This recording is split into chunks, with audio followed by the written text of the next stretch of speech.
Echo your mind, it's time to redefine. You're the spiritual quest, leaving the rest behind. Ungovernable, breaking through the status quo.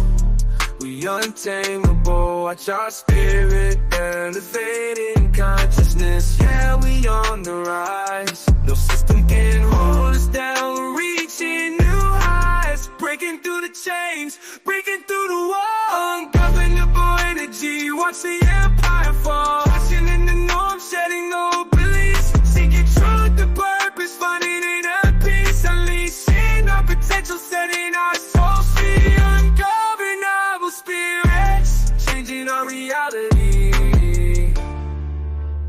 Let's echo your mind, it's time to read.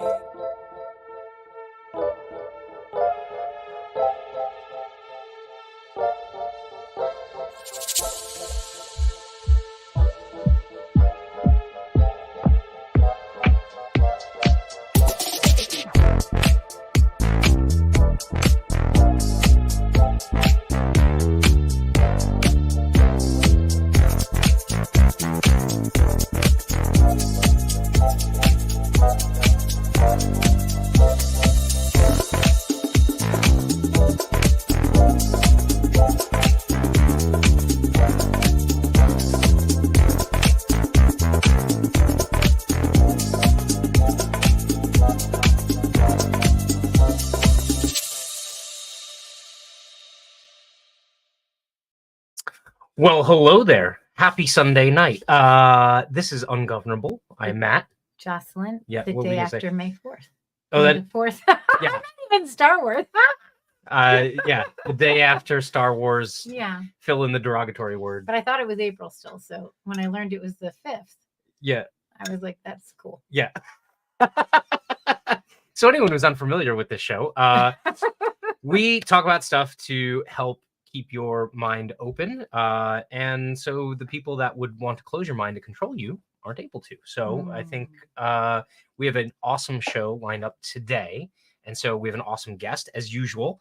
And we're going to get to Jem in a minute. But first we have to open the ceremonial When are bottle. we going to do the Blood of Tyrants? This is tough to see because it's like black on It's a black in moon. terms of the thing. that a Yes, moon? it's the moon. Or is yeah. it the Death Star?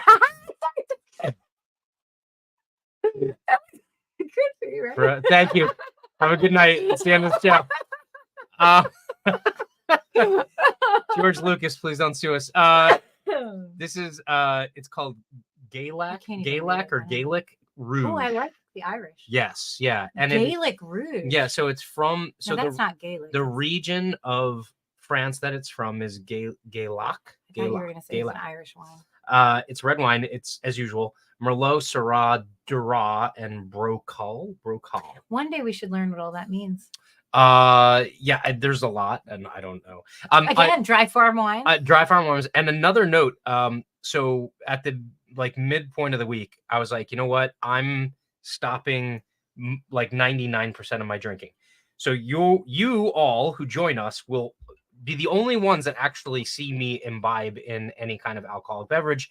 Throughout the rest of the week, I am not touching alcohol. And the goal is not to touch it ever again unless I'm on this show, which we might have to go 7 nights a week. No, I'm kidding. I might even go completely dry. We'll see. But it was definitely a physical health as well as mental and spiritual health. It was decision. a rough week. It's been a For rough me. couple of years. But all right, would you like to do the honors I'll while do I that. introduce our guest? Okay, so It does look like the Death Star. our guest is Jem Wilds. Jem is a licensed massage therapist, trauma-informed, and intuitive healer. So Jem is an intuitive healer who's trauma-informed and specializes in integrative massage. Totally interesting. We're going to talk to her about that. Their experience of over 15 years, wide variety of training, combined with intuition, allows them to create a unique healing experience that combines energetic framework with classical massage, soft tissue mobilization, drumming, Reiki, scraping, and thermotherapy. Jem's goal is to assist people in mind-body integration and create a safe space for people to experience peace and well-being. Jem, good evening. How are you? Good. hello. I got lost in my bio. I was like, wow. I love it. that is a fantastic bio. I want to make sure that people kind of get like the It's juicy is what it is. yeah, there's like so much there, right? Like if you were to kind of like That's boil good. it down into something that's even kind of like shorter, like an elevator pitch, like when someone comes to you and they're like, hey, I want to have a massage or whatever, what do you tell them that you do for them? Well, the people, so massage, like the physical part of what I do, is a gateway drug, right? Mhm. So, but what I do tell people, and I am upfront with them, but they just don't know what this means yet, is that I am a catalyst, that I am an alignment specialist, and that may start physically in the body, but it will shift and transform all parts of your life. Wow, that sounds Yeah. fantastic. I know. We need her in New Jersey. Yeah. That's what I keep saying. Well, I said, like, we've talked about me coming out there to visit, and we could do like a trade and stuff out there. Yeah. So yeah, it's just like finding out timing and Sure. stuff like that, because I would love We'll to set up like a massage party. Well, yeah, like do like a little pop-up, right? Not like that. Like It doesn't have to be. No, it could be wonderful. Yeah. But like I do love doing my healing. Like that is my purpose, is to help people heal and like getting them in alignment. That's why I love showing people their human design, because if they just start vibrating at the frequency that is correct in that their chart potential, then like their body actually starts to heal itself. It's very fascinating. And sometimes it's very simple switches. It's not about like doing it harder or some complicated thing. Find somebody like me that's a 4-1 or Jocelyn that has already researched the F out of this. And I'll tell you what you need to do.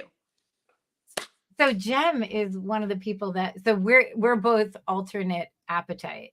Yeah. Oh, I'm alternate. Oh man. Yeah. Ingredient thing is my thing. But I can't do it. I've tried. How do you? You can do it. How do you manage that? Just haven't found the benefits of it yet. And I had, so my ex-girlfriend is a chef, and she actually helped me learn how to cook deliciously for myself in a more single ingredient way. So there's like little things like the cast iron skillet that I use because I don't need to use a lot of oil in it. And then I cook my meats and stuff in there, and I do like, organic, delicious cuts of meat, because I can now actually taste the pureness of the energy in the meat, the energetics of it. And when all the sauces are covering it, it's overstimulation. It's like static in our body now. So I can tell when I like want to be overstimulated, I will go to freaking McDonald's and eat a whole ass double stack burger. Yeah. And like fuzz out everything. But when I eat single ingredients and I'm really strict about it, and it's not even about being strict, it's about how clear of a channel do I want to be today. I like that. That takes the pressure off. But for anyone who doesn't know, that's part of the PHS system in human design. So not everyone has. Yeah. No. And that's why I love showing people like the body hacks that I consider is like what their digestion is. And I tell them, I have the hardest one. Yeah. You have a sun one. Go fucking sit outside and eat. Do you know what it's like to know that your body only functions when you fucking eat single ingredients? Yeah. Oh my God. That was crazy when I'm like, you're one too. Well, Now, the thing that's crazy is when you actually start doing it and then you try to eat like shit again, your body, no. so that was going to be the question I was going to ask. Like, is it something where once you kind of make the switch that when you go back, you're not really, I mean, like, you don't even like enjoy it the same an way? experience for my mouth because this shit tastes good. Yeah. But my body does not process it. And I'm just going to be real clear. How do I even say this? Yeah. Oh, God. But like, think about your digestive system. If it's overstimulated, it's not processing it, right? No. What happens? Tell me, what happens? Well, you get a bunch feel of like shit. dysfunction. You get waste products and all kinds of other stuff. It's diarrhea because your body, your intestines don't actually absorb anything because it's overstimulated, because you didn't mechanically eat one ingredient at a time and let the mixture happen in your stomach. So then the whole digestive system can't absorb it. It's so It's crazy. weird. So, will you still like make yourself a plate of food though? So like, will you have like a meal what a where bad it's like, habit that I have. I'm so sorry. I keep interrupting you. no, that's okay. I somehow know what you're going to say, but I'm going to let you. Yeah. finish.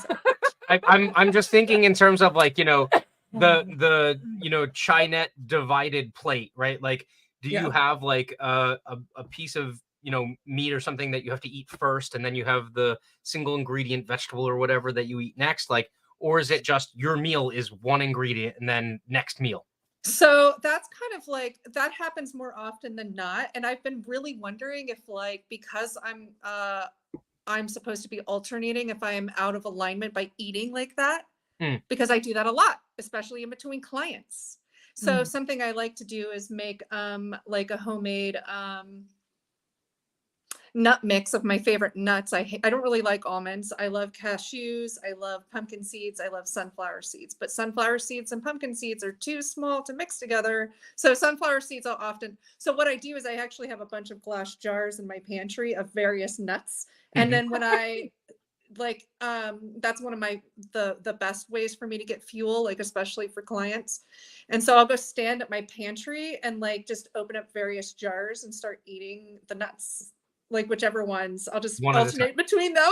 Yeah. And one of the things we were talking about was you were saying, depending on your PHS system, but for alternate appetite, which is the one singular ingredient at a time, the beginning of the day, to do it in the beginning of the day, right? Yeah, because what I found out in my original reading was how much our digestion and what we're taking in affects our sleep chart. And what I discovered about the sleep chart, I don't know much about it. I just only know this one thing about mine, because I checked my sleep chart and was appalled that I had demon realms. Because the first time I'd seen those charts, there were no demon realms. There was an angel realm. So I pull my chart and it's a demon realm. What the fuck is this? That's obviously the best place to have it too, when you're asleep and not able to do anything about it. So, and then my two channels in the demon realm were, hold on, I got to remember the names of them. Fantasy and aggression. Oh my God. So what I discovered is when you wake up first thing in the morning, and I loved my coffee with my sweet motherfucking creamer every morning. And you look at a sweet creamer and there's like 15 ingredients in it, especially if you don't make it yourself, right?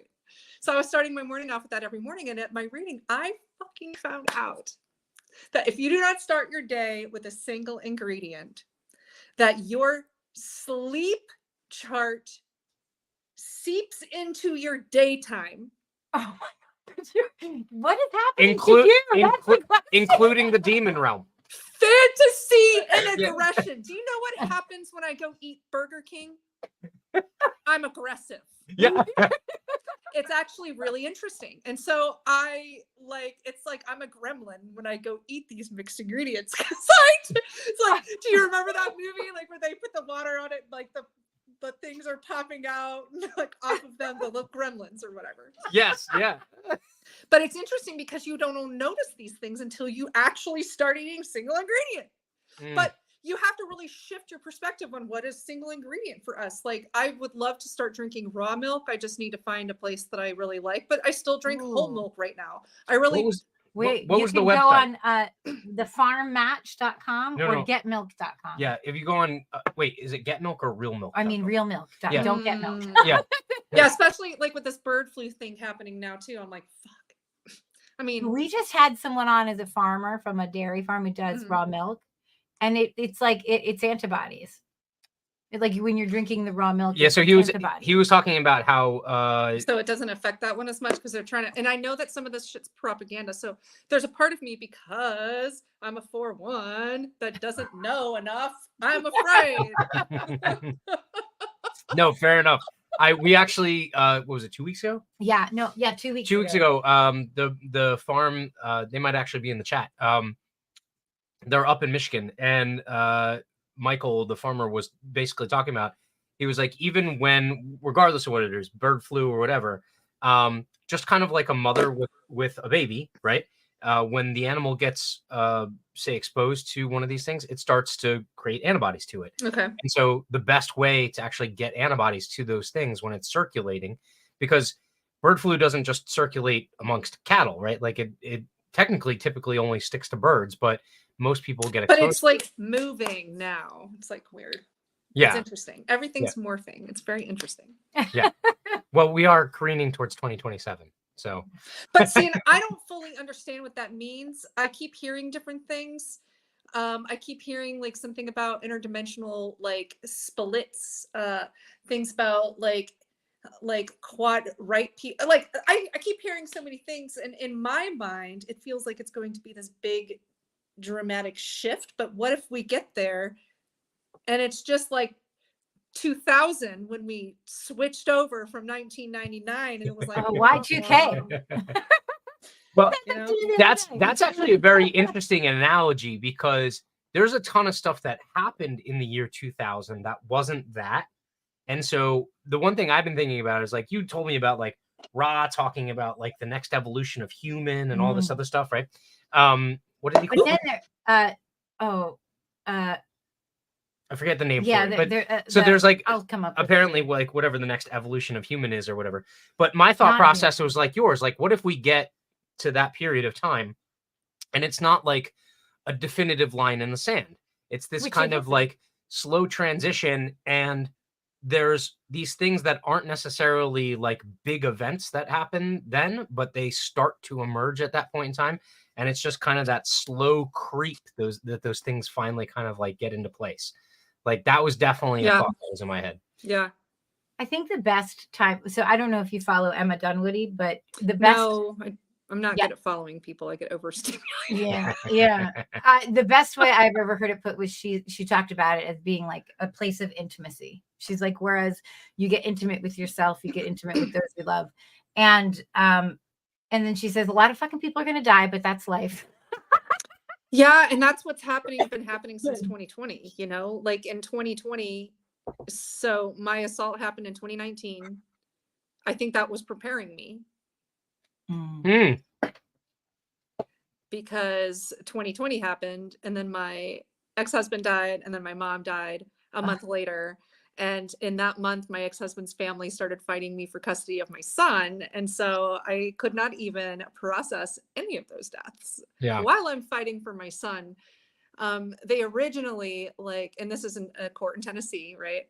And I had just come out recently. And so they originally, like, I got papers, like, as my mom is dead, in the same month, I got papers for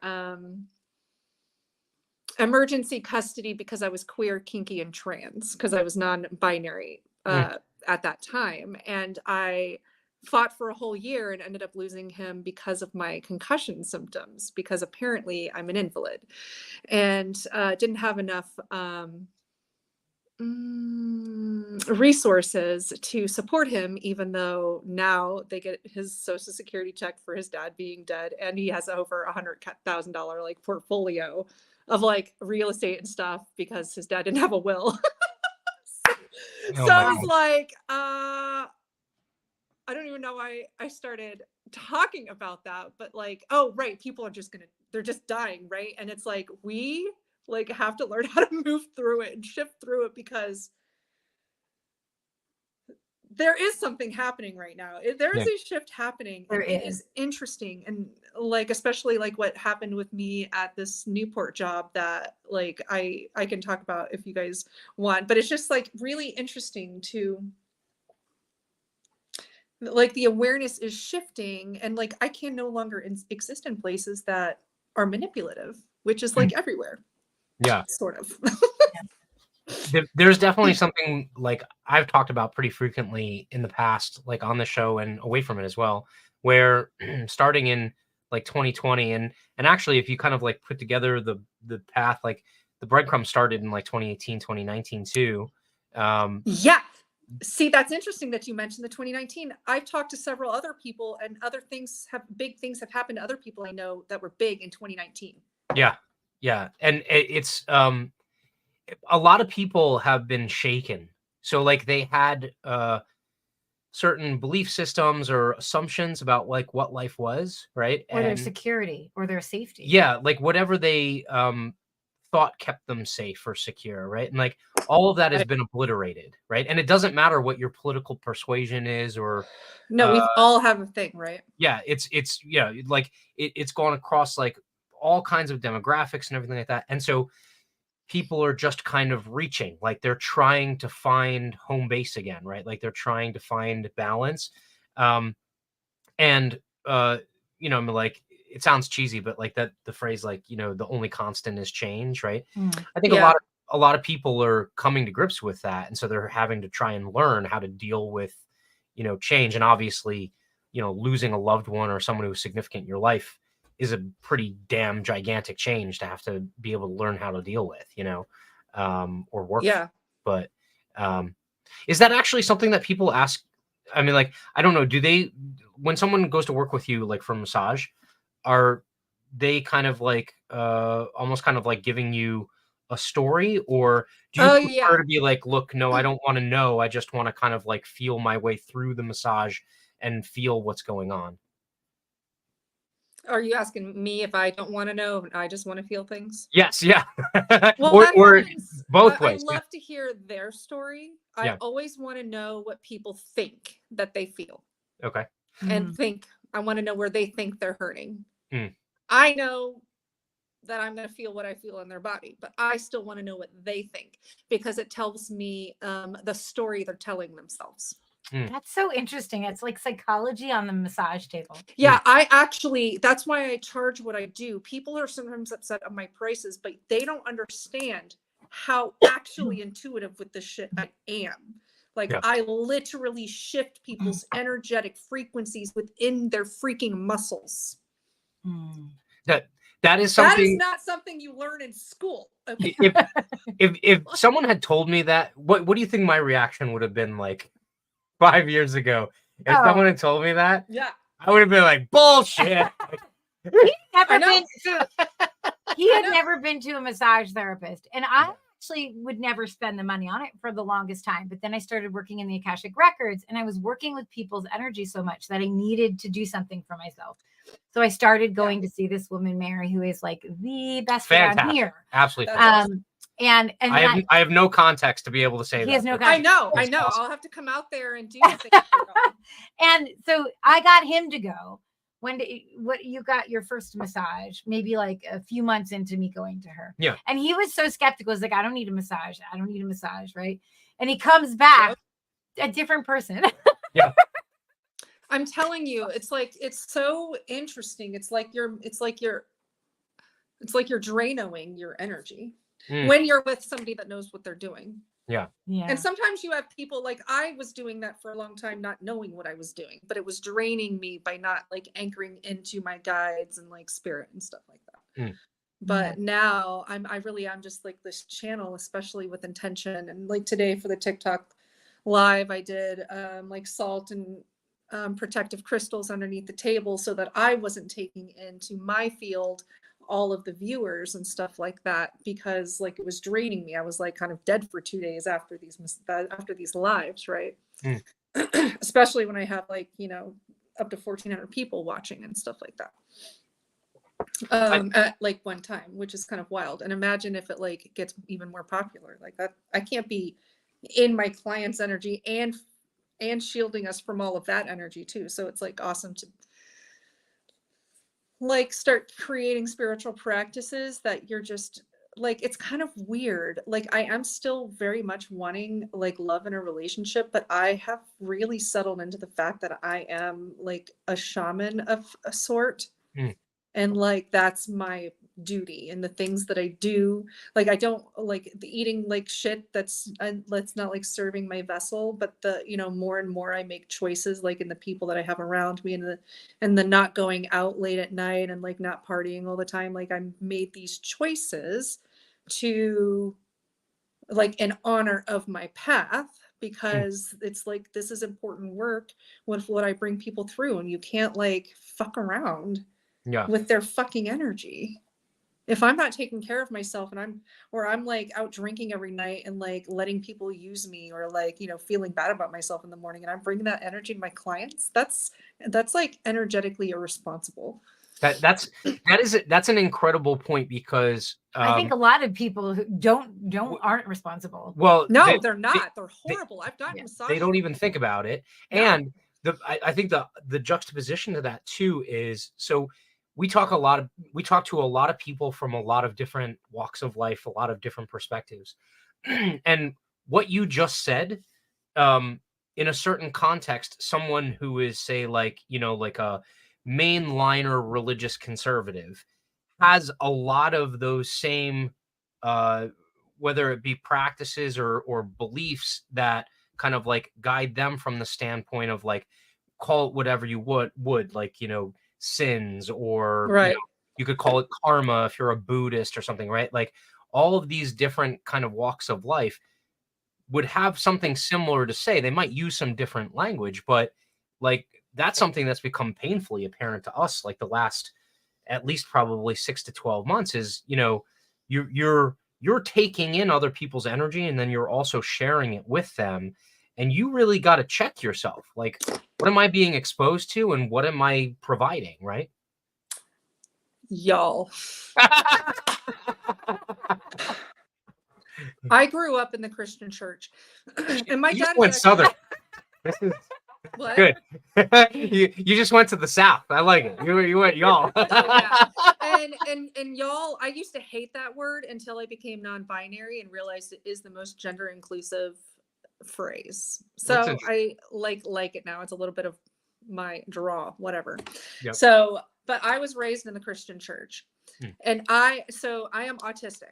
Okay. I was diagnosed last year. So I went like 41 effing years undiagnosed. And I love my dad very much, but he doesn't believe in any of this stuff. And he gets very offended when I talk about my childhood and how traumatic it was. So that makes it really hard because I don't want to hurt his feelings, but I cannot keep this shit in anymore. Right.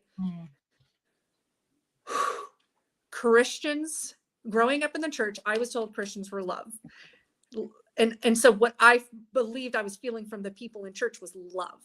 I didn't actually feel love till I came out as gay.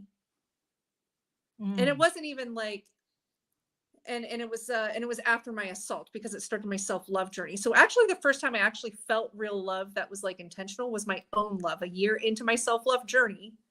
When my body was like, I want cheese and crackers. I'm like, okay, what the fuck ever. I'm going to give you cheese and crackers. What does it matter? I eat cheese and crackers and this like bubbly feeling flows up in me. I'm like, what? And I'm like, oh, it's not about loving ourselves. It's about receiving our love. Right. So as soon as I felt my own love, I knew what that love frequency felt like. And now I can identify when people are giving me real frequencies of love, or if it's their version of love that they were told, or whether they are actually giving me frequencies of love, which may not look like what I was told was love. But until you learn to love yourself, you don't know the difference. You are only able then to receive what people are telling you are love, even if it's confusing. I was gaslighted my whole goddamn childhood. Yeah. That Christians were love.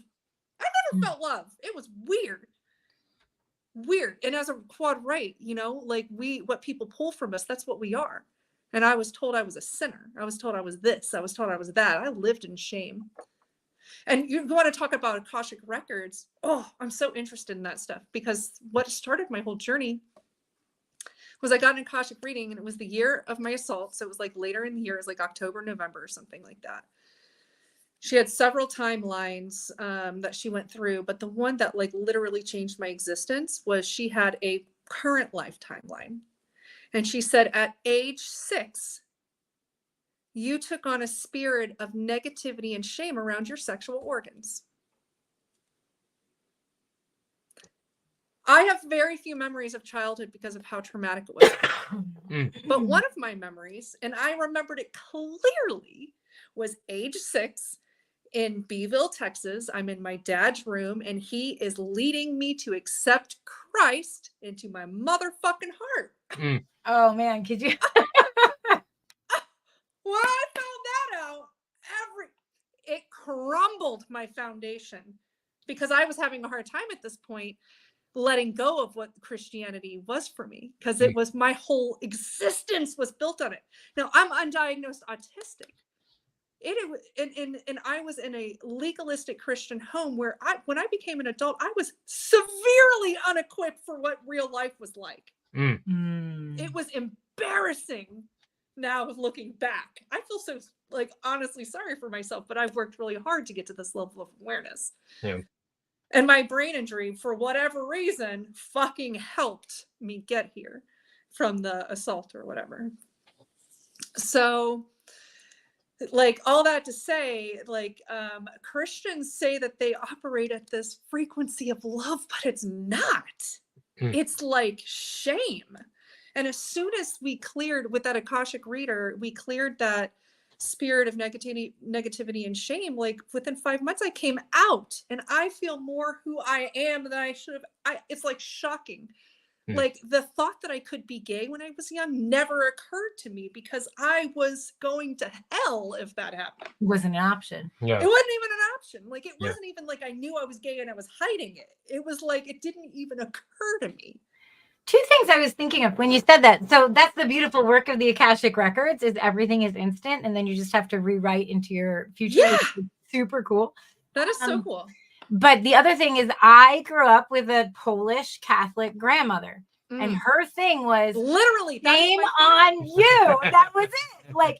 That was my dad's mom. Yeah, and and I think about it, and it's all of this. I was just reading a book, and it was kind of about the idea that we have a divinity or divineness in us, and how a lot of organized religion teaches us, or was it in the podcast? I don't even know. A lot of organized religion teaches us that there's a God outside of us that's higher, right? So how does that affect self-love, right? If you don't have that seed within you, how can it does that? I mean, maybe it does, maybe it doesn't. Does it affect self-love, right? It's interesting. Yeah, and I do really believe so I know that there's God out there, because he has reached out to me multiple times in different ways, in ways that I cannot deny. Whether it's God, spirit, universe, my higher self, I am unsure. I use them interchangeably depending on who I'm talking to. But I know that there's this core being that is all knowing outside of me that helps guide me. And I used to think that was outside of myself, but what human design helped me to understand is accessing it on the inside. We are hooked up to the all-knowing whoever it is already. And that is through the frequencies in our bodies. And that is through the gut feelings that we have. That's through our emotions that we're having. That's through the splenic authority when they have their flashes of insights. And that is why I really love to tell people that I am nicely telling you to start digesting the way you're fucking supposed to. Because when you are taking in energy correctly, you are ungunking your channel. And then your spidey sense, which is your cognition, mine's inner vision. What is y'all's? Mine's inner vision. I don't know what yours is off the top of my head. I'll find out. She's got my chart. Yeah. Yeah. Well, look while I'm talking. But so for me and her, our inner vision is more clear. It's weird. I literally have telepathy with people sometimes. I literally can feel data coming into my body in ways that it's overwhelming sometimes. I still smoke marijuana because I've been smoking weed for so long and taking in this data already that it's almost too much for me to be completely sober and taking in this amount of data. Otherwise, I need to stay in the middle of the forest alone forever. So I'm working on it because there's so much data that's coming. Your inner vision. Yeah. Okay. So yeah. So again, when I'm massaging, if you guys ever watch one of my live TikTok massages, I don't have TikTok. It is fun to or maybe I should have one camera on TikTok and one on Facebook or something to start kind of reaching different audiences. But my eyes are closed for most of my massage because I don't use my channel. eyes to see what I'm doing in the massage, and it gets stronger and stronger. Like when I'm working all day and stuff like that, I'll make sure I do eat really single ingredient, but after all my massages, I go get a fucking burger. Yeah. So So I've been thinking about this as the quad right piece of it, and body work. And I was saying to someone, because you were coming on, and I said, you know, I bet you're amazing at massage just because you respond to the body, like you're constantly responding as a quad right. And a manifesting generator. Right? And the manifesting generator, and that idea of being receptive to what the body is telling you. Well, the way that and I also have completely open identity. Okay. I have no reaching gates outside of my identity center to give me identity activation. That connects me to the penta. I only have the 57, and if someone has the 10, it does give me defined identity, but otherwise nothing activates my identity center. So when I'm working on people with my quad rightness and my open identity, I feel like I plug into them. Very cool. And my identity center plugs into their essence, and my quad rightness pulls out what they need to heal. Through That's conversation amazing. and through other things, through intuitive insights. I get flashes of words. I can just feel it come up, the emotion come over, just different things. It depends on what their chart is and how it comes up. But because I'm quad right, have an open ajna, an open head, and a completely open identity, like I really am. I am like a very skilled channeler in the massage. I am almost afraid to do it, or it's like I don't understand my skills enough to do it fully digitally. I know I've practiced with people and they said it was very profound, but because I don't quite understand it, my one line has a hard time like talking about it, right? And like getting behind it. But in person, when I am touching people, I know I am literally moving the mountains of their blockages within their energetic psyche. That's like amazing to have somebody work on your body, but also be able to tap into all of that and release. Because there's just such a it just makes me think. And we were actually talking with Shane Hazel about it, that like underground of mushrooms, underground, what did they call it? The network. The network that happens within us and our muscles and our tissues and our sinews and our bones, and for someone to actually be working like energetically, but they're hands-on manipulating and being able to do that is like, that's amazing. Yeah. Our massage therapist does Reiki, but it's different. And I love people that do Reiki. And that's why I looked it down on Reiki for a long time. I actually love it now that I'm understanding it, because it's not what I do. And I got this download when I really started getting serious with the single ingredient stuff. What I do, like I used to do websites and stuff like that. And my original like degree before I went into massage and everything that I didn't finish, but it was computer information systems. So I'm very like nerdy, right?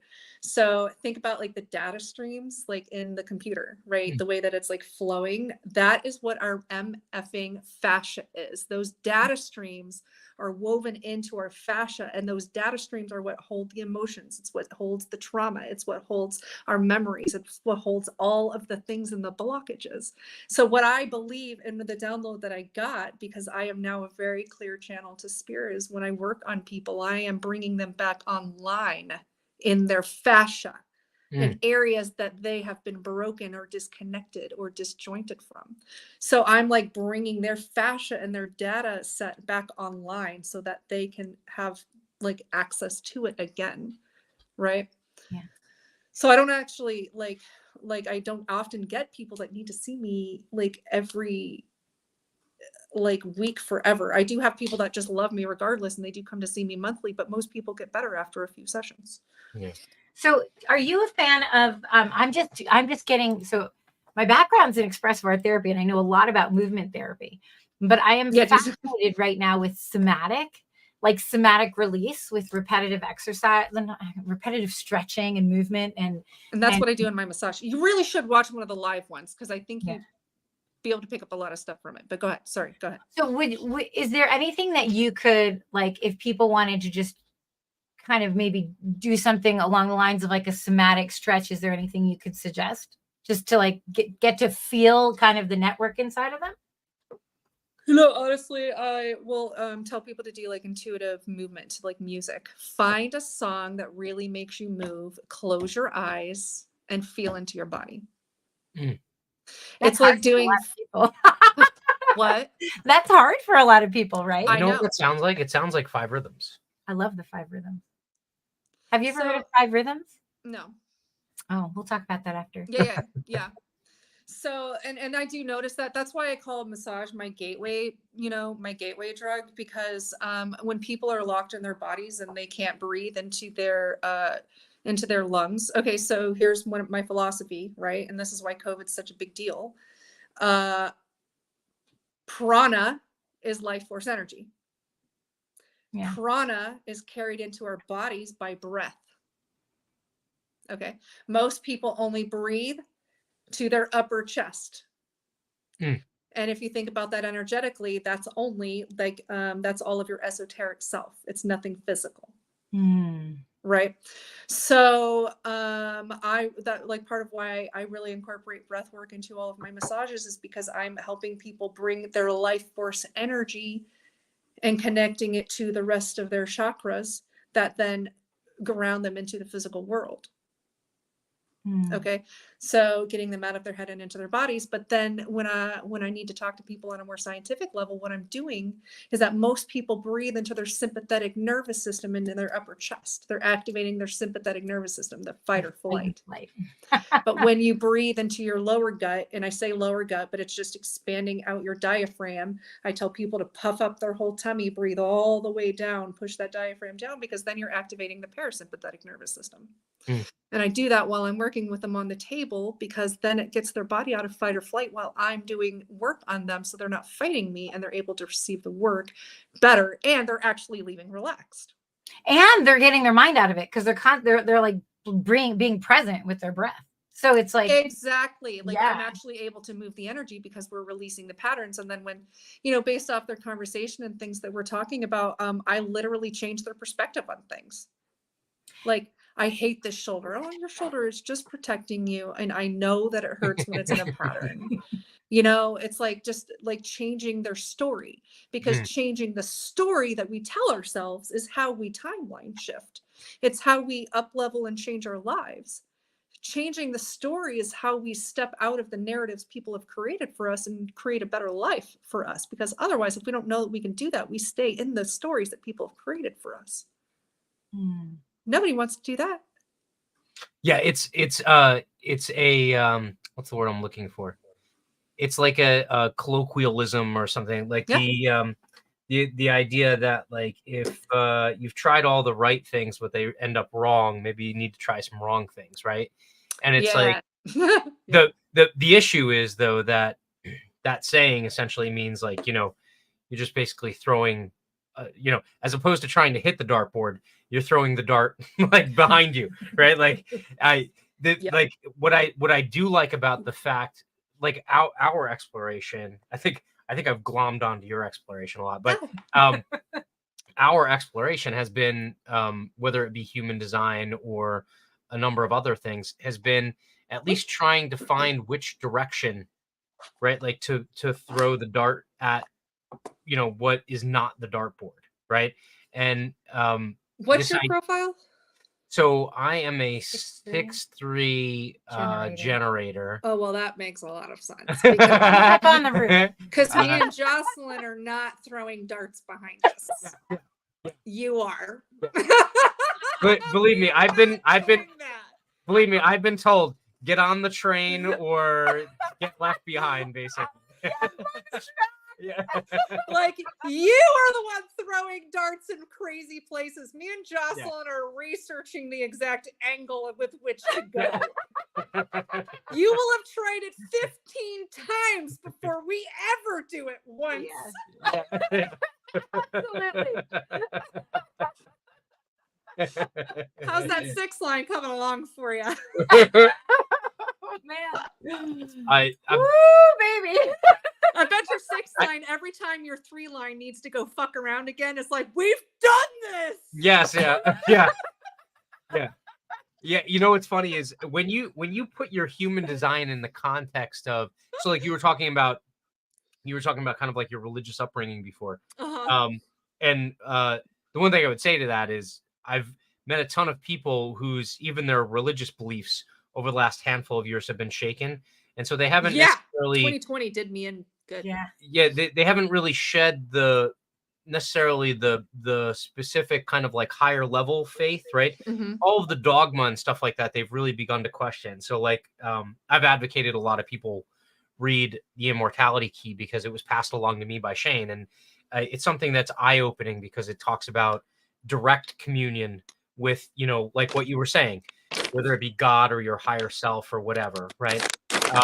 But that being said, knowing your human design and then relating it back to how you were raised is eye-opening, because especially I think where it really came to pass was when we were talking about basically gene keys and like shadows and whether or not you're living in your shadows or not. And it was like you come to find a lot of your upbringing, especially if you're not living your human design, basically all the conditioning directed you towards your shadow, right? Literally. Like, yeah, I mean, like it literally. it either This is pushed how you in we- that direction this is or how it we heal positively ancestral incentivized you. shit. Yeah. And I'm it's like you know, understanding that.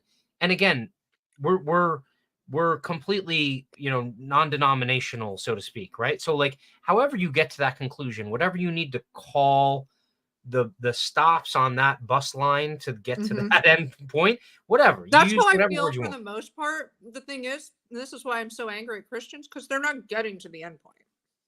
A lot of them are. You know what's funny is, what's crazy is like you walk into any kind of like you walk into any, you know, church or cathedral or whatever, and there are a lot of people that believe the dogma because that's just what the dogma is, right? And then occasionally you find a couple of people who are willing to like actually feel their way through And the that's book, actually valid. One of my best right? friends, the woman I do a website for, and she did my hair for like 7 years, but you know, she's in Tennessee and I'm not there anymore, but I still love her very much and I still do her website.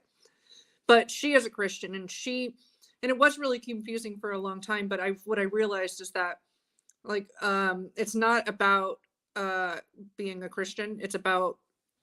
It's any religion operating at the frequency of love, and that's what she operates at. So you can be a Christian, you can be a Buddhist, you can be any of these things. You can choose to believe and worship and trust in whatever you want to trust into, but make sure it's from the frequency of love. 100, yeah, 100%, yeah. What's interesting is I used to, before 2020, I used to run a homeschooling co-op in New Jersey, and we used to go to a different. I wanted my kids to understand religion, so I'm like, I don't care. I don't want them to necessarily go to it, but if they did, I did want to give them an understanding. So we went to like a mosque. We did like a pagan ritual for Samhain in the forest. We went to a Tibetan temple, a Hindu temple. And one of the things we found was that there were these pieces that strung between each of them. It wasn't their whole thing. It was just like pieces that strung through. There's like an underlying thread. And that's why I think that was really healthy that you did that, because I was raised to believe that what I was taught as a Christian was the truth. And like, it was really confusing when I came up against people like later in life, even as a teenager, that didn't believe what I believed. There are still people like that if they don't believe what I believe, I'm like, bye. Well, he grew up Southern. Not Southern Baptist. I grew up Baptist, like Fire and Brimstone Baptist. Yeah. And I've been in all that because my dad was military. I've been to churches all across the country. So I've been in lots of different kinds, and I've been in those. I've been in evangelical. I've been in crazy. I've just been in like some crazy stuff. Yeah. Yeah. I'm sorry. No, it's the one thing that I keep coming back to is you have to get through the marketing.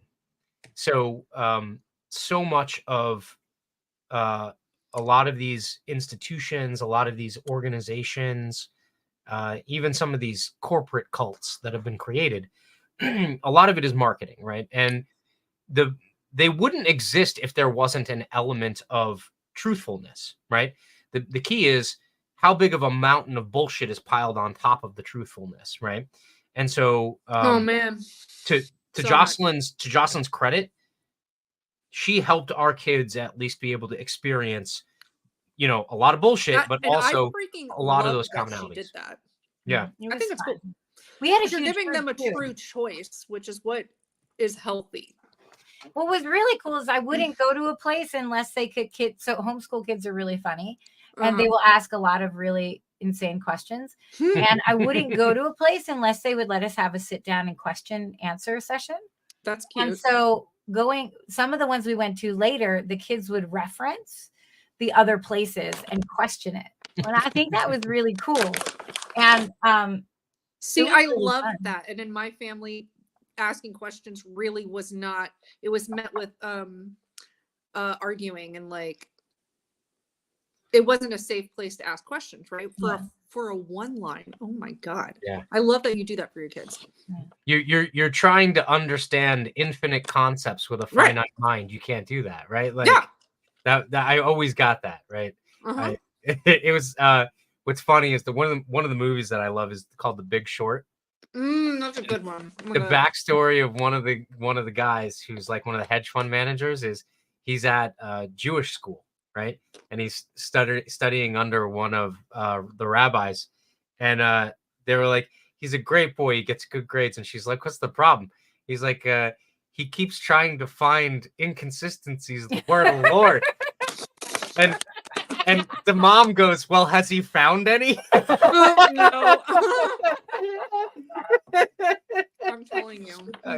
It's like, yeah, religion is one of those things where it's like, I see religion everywhere. So like, I see religion in politics. I see religion in religion. I see religion in so many other different Yeah, walks we create the in energy. the pharmacy industry. And the problem is if the vast majority of people just sat down and they were like, look, you know, all these different kind of like languages that we use to describe our faith and how we go about things, and so if we all try to like resolve that, or at least kind of like wipe it away, let's boil everything down to the essence.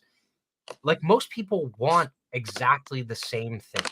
Yeah, they really do. And honestly, it's love in some semblance. It's love, it's and security, you know, like, yeah, I mean, there's some baseline attributes too that are, you know, biological, but from that standpoint, I mean, we hit the freaking lottery being, you know, born in the United States, because, I mean, would you rather be here now or, you know, born in, you know, the medieval age, like the Middle Ages, and freaking die from amoebic dysentery, right? Like, I mean, true. It's not even close, right? Like now we could possibly live even well into our hundreds, especially if you hack your body with human design. I just believe that much. Like, if you start fueling your body correctly, that our vessels will last well past 100. Yeah. Especially if you start growing your own food and, like, you know. Do people come to you with physical ailments and you give them energetic solutions? Like, is that like a common thing? Yeah, well, it's like something that I'm working on. I haven't been able to put it, like, how you put that to words like that is seriously unfair, but okay. Also, I've been trying to figure out what the fuck I do so I could do that. Yeah. So if you could just write that down and send that to me later, that'd be great. I'll copyright it and send it over. No, I'm kidding. But I do. Like, I'm watching I've got this book by Louise Hay or something, like How to Heal Yourself, and it like does have a list of ailments and what the energetic or emotional problem could actually be with the physical ailment, and it has an affirmation to start shifting the energy around that. So yeah, that is actually something I really want to get into, because I'm very good at writing affirmations for people because I'm a quad-right channeler. So, you know, that is part of the work that I want to do, is like finding out what people's issues are and helping them create mantras and affirmations and shifting their actual mindset on how, like, heal your body from the inside. I can help you get unstuck because we are locked in our bodies, but then you have to do the inner work. That's where the shift comes, right? Otherwise, it just snaps back together. It's like changing. Yeah, and otherwise, and that's what I started recognizing is I don't want to work on people that aren't doing inner work, because they're coming back to me with the same, you know, busted up body every week. No, that's not how we do things. We're healing together. Yeah. My partners hate being in relationships with me because I am a Virgo rising and I have such a high standard for things, and my thing happens to be growing.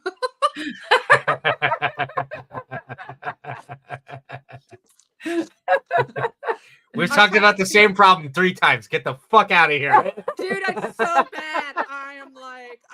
But I have 4 Libra placements, so I have infinite patience until, and one of my triggers lately is people that don't have emotional space for me. The moment that I have all the space in the world for you having emotions and you shut mine down, it was nice knowing you.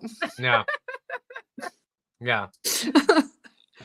I want to kind of go back to I think I might have interrupted the idea of like the somatic stretching, and just you were talking about getting into like putting on music you like. Because I really believe I literally did a bunch of somatic stretches for my hips because I knew I was holding ancestral stuff in my hips. I did it for 2 days. And then I went to my massage therapist. I didn't tell her I did that, but she worked my hips like she's never worked my hips before. Yeah, because you opened up to it. Yeah, and I'm walking down the hall like a cowboy afterwards. Mm-hmm. So one of the things I would actually to the side, and what? I have that vision in my head right now. I love that. No, and I came back. I'm sure you have a better visual representation of that than I do. But yes, I see very much like Gumby kind of. Yeah. But so I got back after I went to the bathroom, came back to her, and we always talk about what she picks up in Reiki. And she's like, she's like, I really felt the hips. Like you had like released, you'd kind of unearthed a lot. I just helped that's out of your system.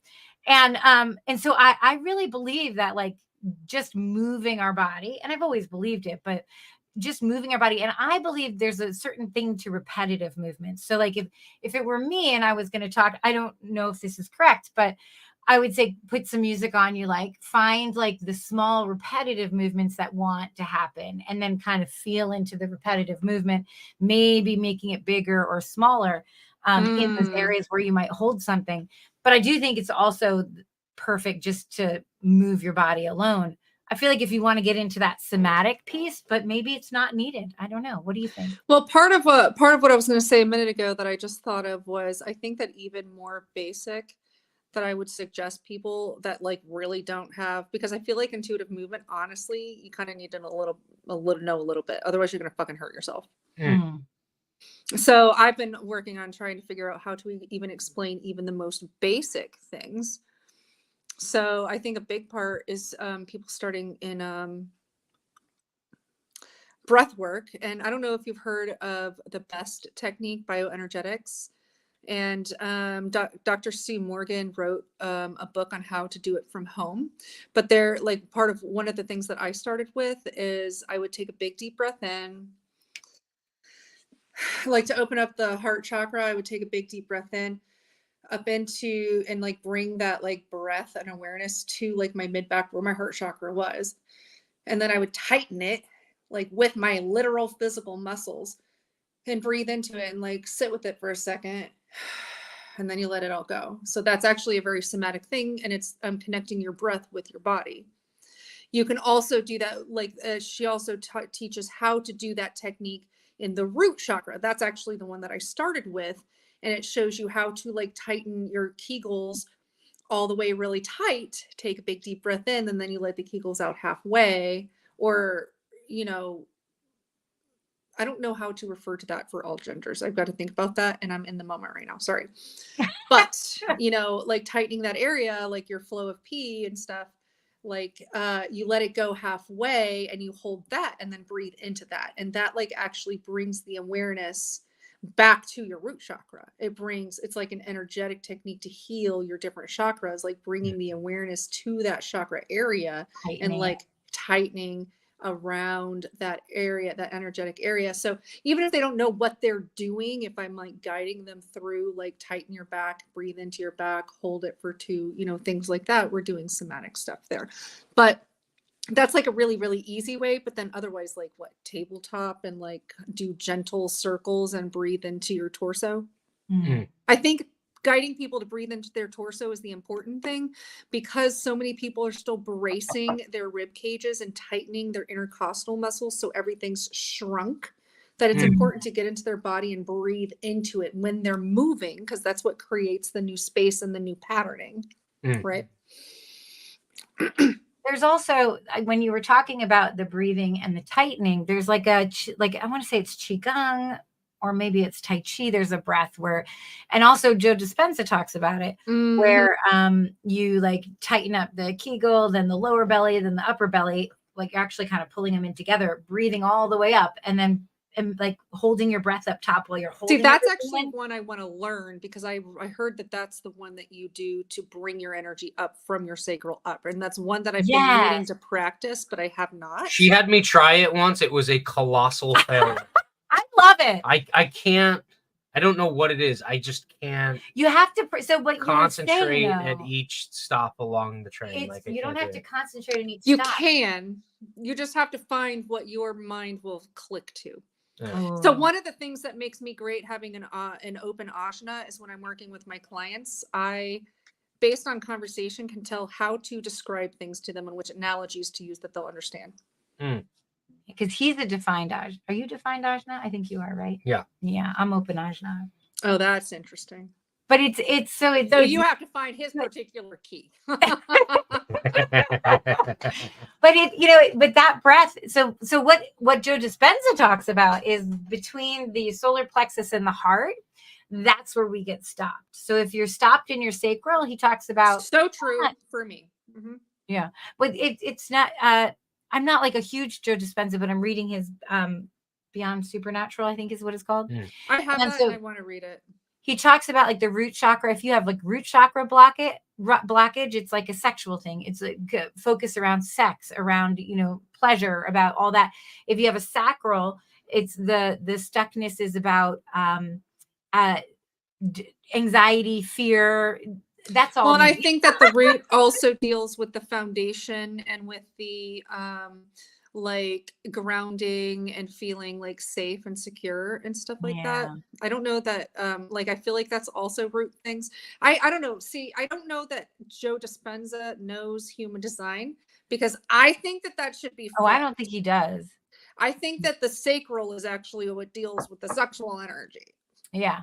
Well, and that well, and I think it's so different, but just the idea of like bringing the breath up through them. Yeah, because he says wherever you're stuck, that is like where you stopped from your heart. So like the tightening and then the holding it in, breathing it in, then concentrating here brings it up to the top of your brain, which we don't usually get for 10 seconds, and then just release. I've heard that, but it's not just him. It's like Qigong. It's a Qigong breath as well. They all do that. It's like where you bring it in and hold it to inhale. And then release to exhale, which is like opposite intuitive, right? But they all do it to like really balance and pull in the energy.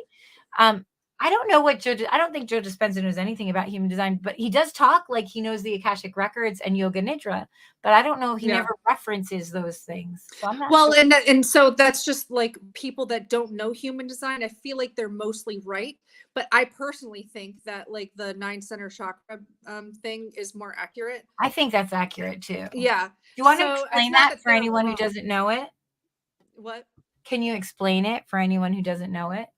For people who, like how they came to 9 chakras? Why? Oh, that I don't quite know. I know that like the heart chakra morphed into the identity, and the will center like split off, and I know that the spleen split off of the sacral, and and things are just shifted around. But it's like because we evolved or something. I don't actually know the sciences of those parts of the things. Neither do I. But human design is like a data set, just like and it uses your birth info just like anything else, just like these other charts, but it pulls from the data sets of Eastern and Western astrology, the Hindu chakra system, Chinese I Ching, Kabbalah tree of life, and quantum physics like does all the calculations and pulls all the data from all these sets to like give you your energy skeleton. It's like your energy blueprint, and then our physicalness is built around that energetic skeleton.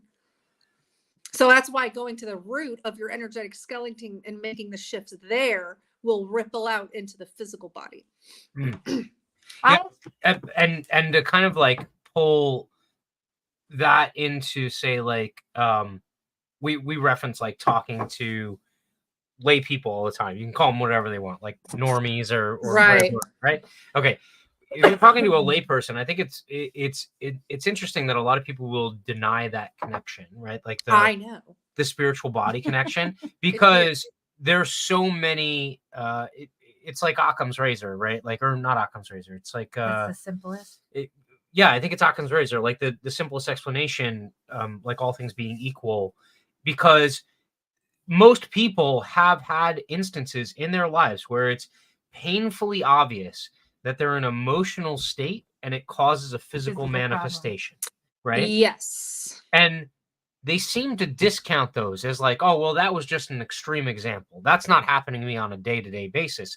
And you're like, oh no, like you're dealing That's with just the blow up of it. Like, yeah, like that's Mount Vesuvius, right? Yeah. Whereas every single day, like that percolation is happening. And I think a lot of people just kind of want to put that to the back of their mind. I mean, understandably so. I mean, like a lot of people are like, okay, I gotta go to work and I gotta do this and I gotta pick the kid up and I gotta do this. It's just one more thing to put on the top in order to think about and that kind of thing. And that is, and I so get that, because I was a single mom for a long time. Yeah. And, you know, for circumstances and reasons, I don't have them anymore. Anyway, my daughter's an adult, you know, my son's almost an adult. But it's so crap. Concussion life. What did you say? Also quad right life. Yeah. What was it that you said that I was responding to? No, as far as actually putting the pieces together to understand that there is that connection, right? Like that energetic body connection. Oh, yes. That's where I was going with that. But now that I don't have them, because I never actually wanted kids, right? I stepped up to the plate because I had children and I love them, but I don't think I was meant to. And being a manifesting generator with my literal only sacral channel being the 3420, which is a selfish energy. It's only for me. It's energy only for me. And actually, I was kind of a shitty parent, not on purpose. I was undiagnosed autistic. I didn't have support. And I couldn't uphold that level of commitment to my children all day, every day. It was like, honestly, for a quad right, it was, I was like wind in a jar. It was, you know, like I actually wasn't good for them either, because I was stopped and stifled and then my sacral energy wasn't activated. And so it's really hard to make these decisions for yourself. And I know that people can't just like drop their kids off or whatever, you know. And it really sucks when people end up in situations that aren't correct for them because they didn't know how they were supposed to enter into situations. But at the same sense, like I have lost everything in my life and I have shifted literally everything in my life, and I do not have my children anymore, and I am living a life in alignment with who I am, and I regularly lose and or walk away from jobs that don't support the person that I am, and I have boundaries for myself, and people don't like that. And you know, it's not freaking easy, but also I choose not to be put back into a box that I can't live in anymore, because it actually was breaking my body down. Yeah. That concept of boundaries is something that was I mean, you want to talk about like upbringing, that kind of thing? Like, yeah, for real. I was, you know, like you, I was brought up in a household where duty, right? And honor. That's what, right? Like that's what dictates what you should do and your responsibilities and that kind of thing, right? And the concept of boundaries didn't really exist because we had none. You know, or at the very least, like your boundaries don't exist, right? Like someone else's boundaries or some construct of boundaries is what exists. And so that is very new to me. And I think it's completely foreign to most people, right? Because of that duty aspect of it. Yeah. And let me like give a little insight on why. And this is also like Libras are people pleasers. And we've gone through this big shift since December with Pluto leaving Aquarius, you know. I have a lot of Libra and Scorpio in my chart. And I've been told that means I'm a people pleaser and I will lie to make them feel good. Yeah, and that's something that I didn't honor in myself. I hate it when people do that shit to me, and so that's been kind of like my journey to stop doing that. And being like, and so boundaries have been really hard for me, but it was I was actually doing myself and everyone else a disservice to I wish I could remember what you said a few minutes ago that I was actually responding to, but it was about like the people pleasing thing and about like boundaries. Oh, like Huh? kids Upbringing and duty. Yeah, like the duty and honor of things. And sometimes I do brain injury stuff is hard, and I get really frustrated. But being quad right too, I'm just supposed to like let it flow. Yeah, no, that's fine. You can talk about whatever you want in this moment. It doesn't matter. There's no wrong answer. That was such a good concept too. I was like, he's used to it because he's married to a 4-1 quad. I know, it's actually so interesting. Like, I really cannot wait till I can find the partner that like can hold space for me. I've been like talking to someone that I do like, and she seems to be able to hold space for me, but it is so hard being somebody like us. I think it's the 4-1 mixed with the quad right is what I think it is, because it's that we're rigid as fuck, fate. but we gotta flow, but we can't flex. We can't. Yeah, right. Exactly. It's like it's so. I'm so confused about it right now. I'm feeling because if I go and I'm in my 4-1 fixed fate self, then my quad right like turns off. Yeah, and something like that I just read about the quad right stuff is the moment that we are trying to focus on something, we're already out of alignment. So yeah. Maybe that's what you need to start with, is not thinking about it. Did you hear that? I heard it. This is a constant thing that we go through. I know, because we're 4-1s and we always need to figure it out. Yeah. It's and you know what's funny is, trust me, I know. I'm thick-headed because of various reasons, but she'll ask me for advice, right? And the moment she does, I know it's not going to work out well. Like, because I'm just like, you know, do you just need like a sympathetic ear? Like, I'll ask her. I just need to be validated and like Yeah. guided to better ways. Yeah. Okay. But don't tell me what the fuck to do. Exactly. Yeah. I'll like where I want to know your opinion, and I will consider it. Yeah, where the train hits the wall, is when I'm like, you should do this, and you should do this, and you should do that. I'm like, right? I'm like, excuse me? Gone. Right? There's a part of me that literally, and so I talk about a lot of my human design stuff in the 3D concepts of being autistic, but I think that it's actually also a lot of my actual human design traits. Yeah. Because when somebody tells me to do something a certain way, or they tell me don't do something, do you know exactly then what I want to do? It's yes. 100. Yeah, he knows. Do you know? Oh, I know.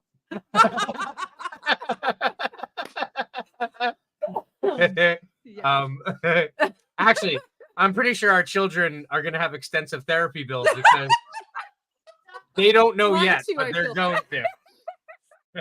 I feel that.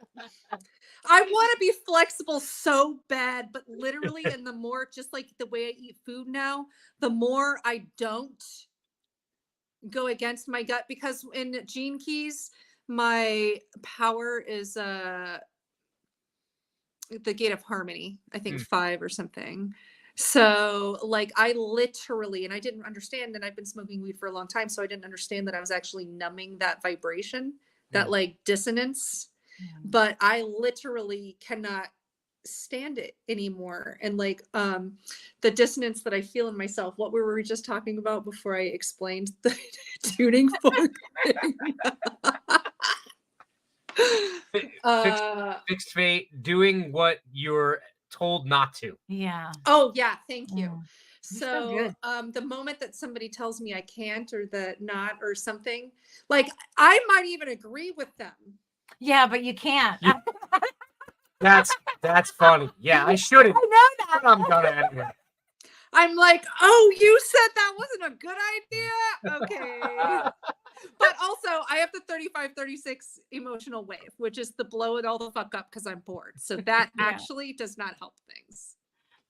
It's so interesting. And we've talked about it before. I really believe that like people who are in the field of therapy or like even massage should understand, or people working with other people's energy should understand their own human Yes. design, and also the human design Yes. of, and I'm not like, you know what, I guess human design might be, I'm sorry, there we go. Human design might be my way. It might be something else might be someone else's way. I mean, not everyone's going to resonate with it, but I've yet to meet a person who heard their human design chart and was like, yeah, yeah, exactly. And I know my human design chart so well that I can feel the differences in others through their bouncing off of me. Yeah. So it's interesting. And like this, so the situationship that broke my heart into a million kajillion pieces was a manifester. And I really enjoyed them, but they're almost too wild. Right? My girlfriend from before, my ex-girlfriend, she's a generator. It didn't feel equal with me being with me having 3 manifester channels. Yeah. All she did was just responding to me all the time. It was like, I actually felt like I took advantage of it at some point, because it was like, yeah. So just for people who don't know, in human design, there's like generator, manifesting generator, manifester, projector, and reflector. Yeah. And manifestors are the initiators, and they really cannot be held down. You cannot tell them what to do. It's just, I've had enough of these. I have a manifestor child and 2. Yeah, my son's a manifestor too, and I love him. But this girl that I've been starting to see recently or talk to, she's a manifesting generator, and she has the same, it's unconscious, but she has the 3420 also. So it actually feels a little bit more even. Yeah. Like a combination of both initiating and like responding. Whereas like a manifestor really isn't there to get involved with anyone. But I think that a 4-6 and a 4-1, both manifesting generators, might be like very equipped for that. Like getting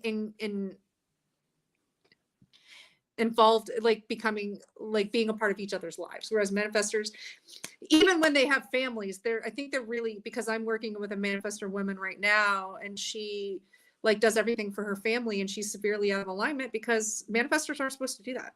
Yeah, so this is important just for people who don't know human design. In human design, you live either like some systems say not self or self. And the idea of living in yourself, and I like to talk about human design as an energetic map, which is similar to like an energetic blueprint or skeleton. Yeah, I like that map. Yeah, right. Like, and so if you know it and you are living in your not self, and you can get a free human design chart online for anyone who wants to find out. It's so simple. You just birthday, birth time, birthplace, birth. But it's got to be exact birth time if you want a really accurate chart, y'all. Unless you go to someone who can look at like look at you with a bunch of them. But and you can find very easily what type you are, what your profile is, and see the different centers. But there's so many simple things that you can learn just by knowing that. Like for me, when I found out I was a pure generator, when I found out I needed to be asked yes or no questions, it really that change when we go out, how we a billion% positive change.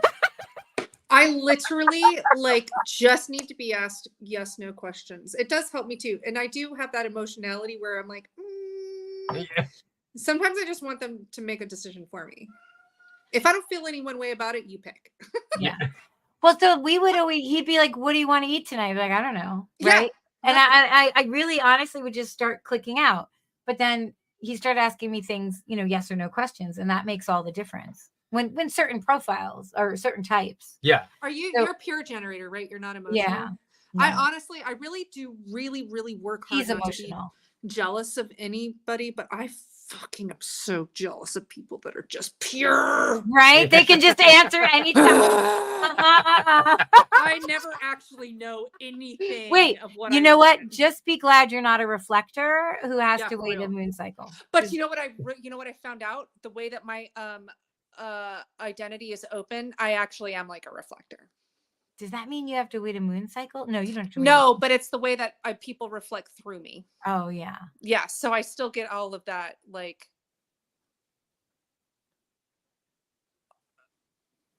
Yeah. outfits Everybody that kind of else is- flow through my essence. That was Miranda's boyfriend, right? Yeah. He was the one. Yeah. So Yeah. we actually we talked to. Oh, tell her about the Anarchist and how they use human design. Oh yeah. So What?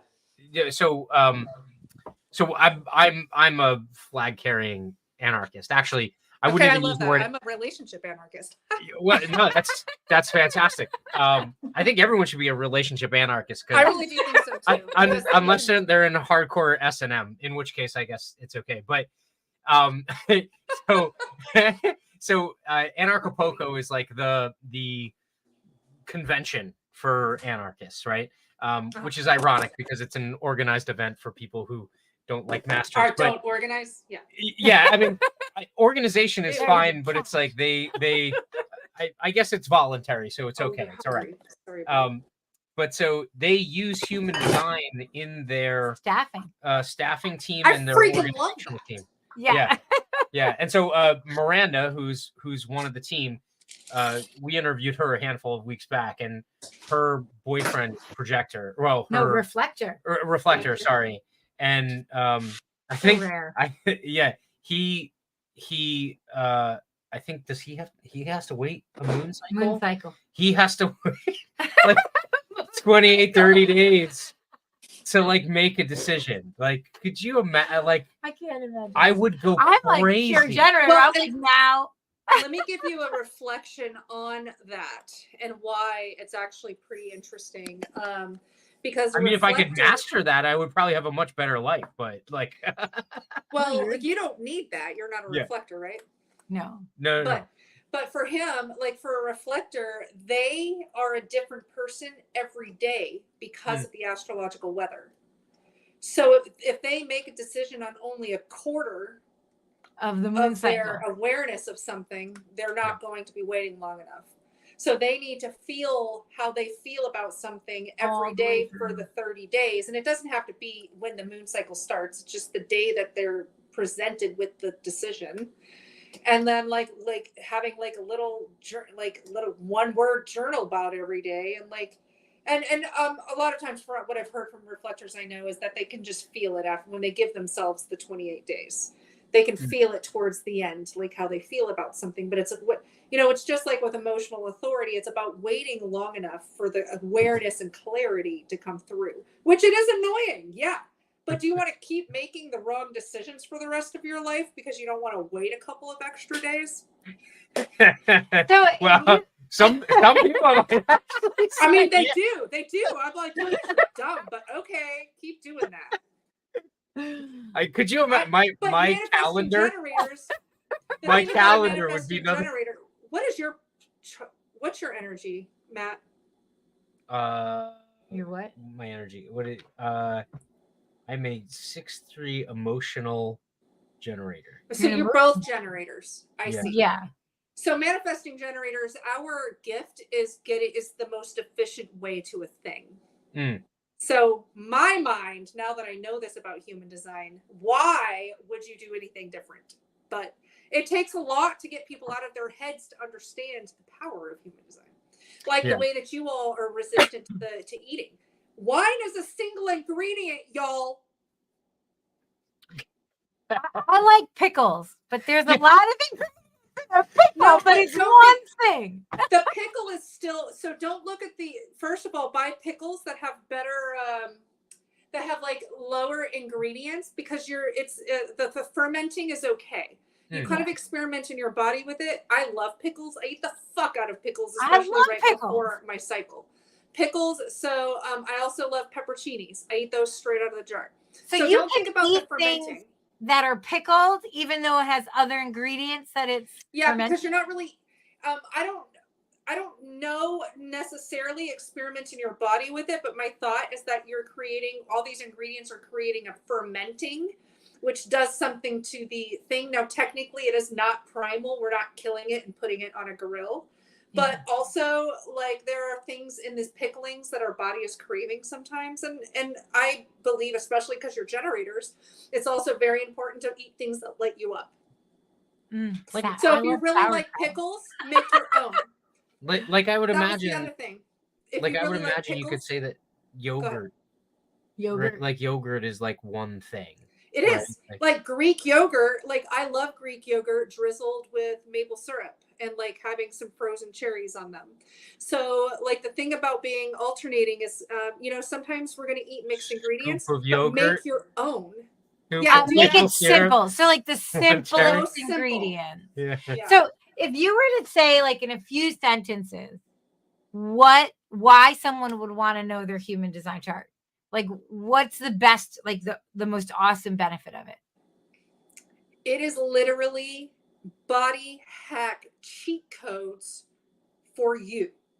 Like, for you to, like, not only the energetic stuff, but when I'm actually, I haven't been strictly, I've been emotionally eating lately, but when I strictly eat single ingredients, the weight falls off of me. I am going to be 42 this year, and I look younger than I did in my early 30s. Okay, it really does reverse your vessel. So if anything, if you don't want to know anything else about human design, you just want to know how to make your body run better in this life, that is where you should start. Yeah, and some people have it so easy. Like Cole just had, my son just needs to eat like in loud places. Yeah. Like, turn the fucking music Like, off. it's not fucking hard, people. Try single ingredients. Some people need to eat in the sunlight. Some people need to, like, it's so easy for most people. Do you run your clients' human design chart before you work on A them? lot of times I do. Like, I always run my friends and like lovers and stuff, and I need to stop doing that and having boundaries. But because my assault happened in 2019, February of 2019, and then I discovered human design in May of 2019. So something that happened is like my brain rebuilt itself on human design. So the people that are closest in my life, it helps me to know what they are, so I know how to engage with them. But clients, after they've been doing massage with me, oftentimes do want to know what their human design is, and they'll pop in there. And once I know their human design, then I can do their healing better on the table, even because I know where their blocks are going to be and just different things too. And I know how to engage with them better also, right? But the thing I learned about 4-1s, I don't know if this is manipulative or not, because we can't fucking help it. But 4-1s, we know there's something that we feel in the frequency of others, and it's not a conscious thing. It's not like, oh, we feel this frequency, I'm going to give them this. No, it's just that in their frequency, as it comes into us, we know exactly what a person wants and how to give it to them. I was good at that for a long time. Yeah, but I always felt it was manipulative. And I see myself do it too, but I think it really is a 4-1 thing. We are built to do that. Yeah. And it's weird. I literally that's like, do. Why don't you do that for me? So that's why I work hard at like having I can't fucking remember now. It's so funny. That is boundaries. Were you going to say boundaries? No, it wasn't that. It was something else. But yeah, like I do need to have boundaries with human design, because then I put a lot of effort and energy into people. I need to make sure that they're putting the same amount of effort and energy to get to know me, because I'm the one with the rare chart, and the only reason I fucking show it to people is because I want to be known. Yeah. Well, that's going to be difficult too, though, because I mean, really, like the human design world is growing, right? But it's not a huge world, right? Like, and so no, it's not, and everybody has their own goddamn opinion about it. Yeah, well, all yeah, kinds of things. And someone who's a layperson isn't necessarily going to be like, oh, well, you're a 4-1 Let me tell quad you right. my- Oh, like that's amazing. Like I don't. Yeah.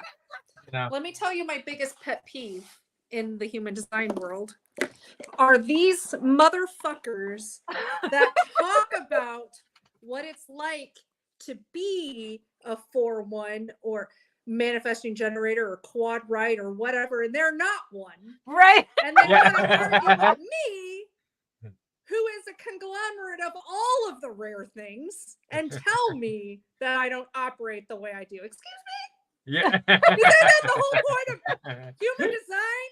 I'm telling you my fucking experience, and you're telling me I'm not having it. Okay, go fuck yourself. that has to be like there's got to be a word for that. So like there's like mansplaining, right? Like Yeah. there's Ugh. got to be like like chart splaining or like It's so weird. I always found it. I didn't know I was quad right for the longest time. And then when I found it, it felt like a lot of people talking about human design kind of just pushed that kind of thing off, and they never, but I feel like it's such a huge part of like who I am, and like overrides a lot of stuff. And especially really as does, we're moving because- forward. Ooh, Yeah. It really does, because who we are really is that different. It does literally override our life. Yeah. Like, But unless you're quad right, no one talks about. You have to go search for that shit. no, you do have to, because they don't know what it's actually like. And even quad rights that are conditioned forget trying to have a conversation with them. And the one and another, and like one of the kind of along those lines too, with the like there's this whole thing, and I know you guys are generators, but there's like this whole thing that about people trying to tell me how, and other manifesting generators, how we operate, but they're not a manifesting generator. And it actually is a very hybrid thing. And it actually is, we don't, I know that we have the sacral response, but it really is not the same.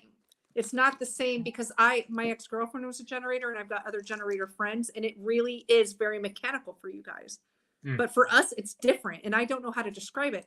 And I argue with people all the time that are not manifesting generators, and they're trying to tell us like that you're a generator. No, we're not actually. Yeah. It's hard because you're like, it's like there's generator and manifester, and it's like you're both, and yet you're somewhere in that spectrum between the two. And because we have two manifesting generator kids, and they're different completely. And it's like, that's what I'm saying. And yeah. And my signature is not frustration. It's this weird tornado of anger frustration. I feel like you get that. Yeah. But he's an emotional Generator. Yeah. Yeah. Mm-hmm. But I feel like you get. No, Do you have a manifestor channel at all? I don't know. I've never even looked. I don't know. I've gotten into like a hand. So like my chart is interesting in that like I have a lot of these juxtapositions.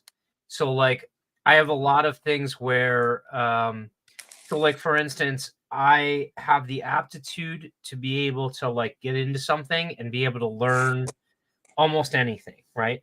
But the problem is that my inclination is to basically drink from a fire hose, and then I get burned out on it and I never go back to it again. Right? Well, interesting. Okay. Yeah, it's this and there's a lot of judgment too. So like, you know how I was talking about, you know, like upbringing and that kind of thing. So a lot of my shadows have to do with self-judgment, right? And so coming up from that, you know, very traditional Christian upbringing, and also, you know, I mean, like being in the household that I was in, where it was, you know, my father was a Marine and a cop and that kind of thing. Oh, so God, yeah. like a lot about structure and that kind of stuff, right? And it was, you know, there's a lot of judgment there, right? Like, and it reinforces that kind of judgment. Oh my God, I know. I'm all about gentle. And it's really difficult because the emotional part of my chart, I think, was suppressed for a long No, and that's the problem. And emotionally, we're still very much children because we live in a world that doesn't stop, Kitty. Hey, stop chewing on stuff that doesn't support us having any emotions, which 50%, 52% of the population needs to feel their emotions to get their direction. So we're like all running around, no freaking clue which way we're supposed to go because we don't know how to feel. Yeah. Damn. Yeah. Yeah. Yeah, it's hard. So There's I actually so have much. really strict, strong boundaries with people about my emotions. You tell me I can't feel, get the fuck out of my face. I literally have zero tolerance now for this. I feel like I say that's goodbye to healthy. people a lot about it. Go ahead. I have an undefined solar plexus, Right. so I don't have. Mhm. And I feel like I'm always picking up on other people's emotions all over the place. You But are, I but it's wanna your be- job to learn how to identify it and not take it in. as your Yeah, and I'm doing good. But I feel like I'm doing better with that. Don't you think? You've done a better I've just job in that. turned. So like we have so a lot of times my design dominates the House. emotional like, It be that way, and people better get the fuck over it because I can't Yeah. change it, right? You can't yes, change it. and you've done a very good job of identifying when that's kind of taking place, like especially when it's magnified. And she creates distance, right? And so initially when you were creating distance, It feels like something's wrong. yeah, I took offense, but like now when she creates distance, I'm like, all right, like I need to live in this and deal with my shit so that then I can close the distance again, right? Well, I don't even think it's about living with it and dealing with your shit. It's she's giving you the space to actually feel. Yeah. So it doesn't hurt her. Yeah. And it's so you can get in better alignment, and then y'all can come back together. See, this is a good point because when you first started to learn about human design, I was like, why don't people go to like a matchmaker? And you were like, it's not so much about going to a matchmaker. It's more so designed for getting couples, regardless of what their human design is, just to understand each other. Yeah. Yeah, it's like the moment that you feel understood by the other, holy shit. Yeah. Or like, so if you like someone's like, if you're like me, I'm undefined solar plexus and he's defined, to know that and two of our kids are undefined solar plexus. One Yeah, of them, because let me tell you, undefined sweet babies. Your discomfort over my emotions is not my problem. So you need to figure it out. Yeah. Okay. So it's good that you make space for him because that's unfair for us because we can't fucking help it. Let me tell you, all 4 of my motor centers are connected to my throat, so they're all supercharged. That includes my emotional. I have had to make myself so small my whole life because I am so visceral to other people. And that is not my fault or yours, Matt. It's hard. Yeah. It's hard being this way. Oh yeah. Well, what's funny is like I've even begun being able to better communicate how I feel because I know now where the breakdown is, right? Yes. So when I feel like I'm not being heard, my first reaction is to yell, right? Like that's the most. Yeah, right. Like you better hear me, bitches. Yeah, which is funny because like I've spent a number of like I've watched a lot of movies, and a lot of movies like the funny thing is when someone like doesn't understand someone else and then they speak louder, they're like, look, it's not that they're deaf, it's like that they don't understand you, right? Like, but so I've somewhat learned, it's not perfect, but like I've somewhat learned to change my language. And so when I'm not being heard, I literally say the phrase, you're not hearing me.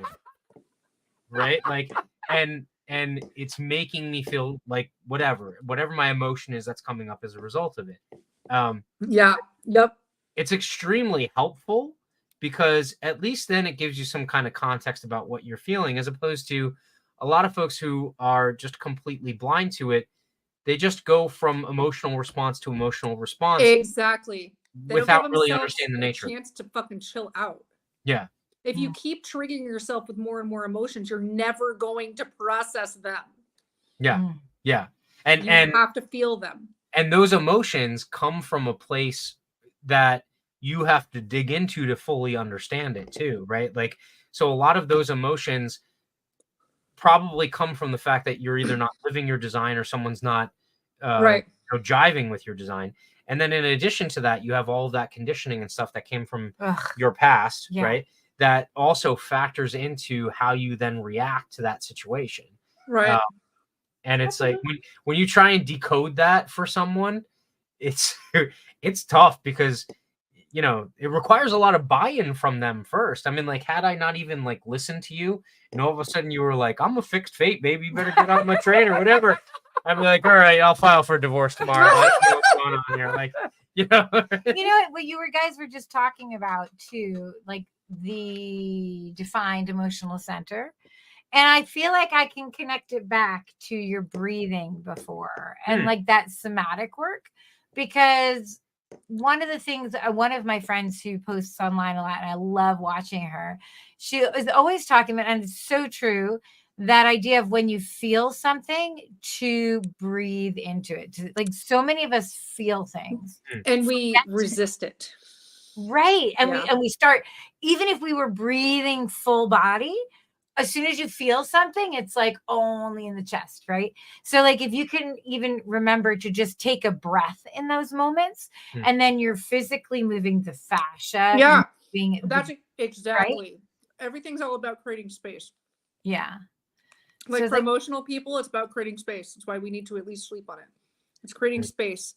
The longer that we wait, like the more things settle, right?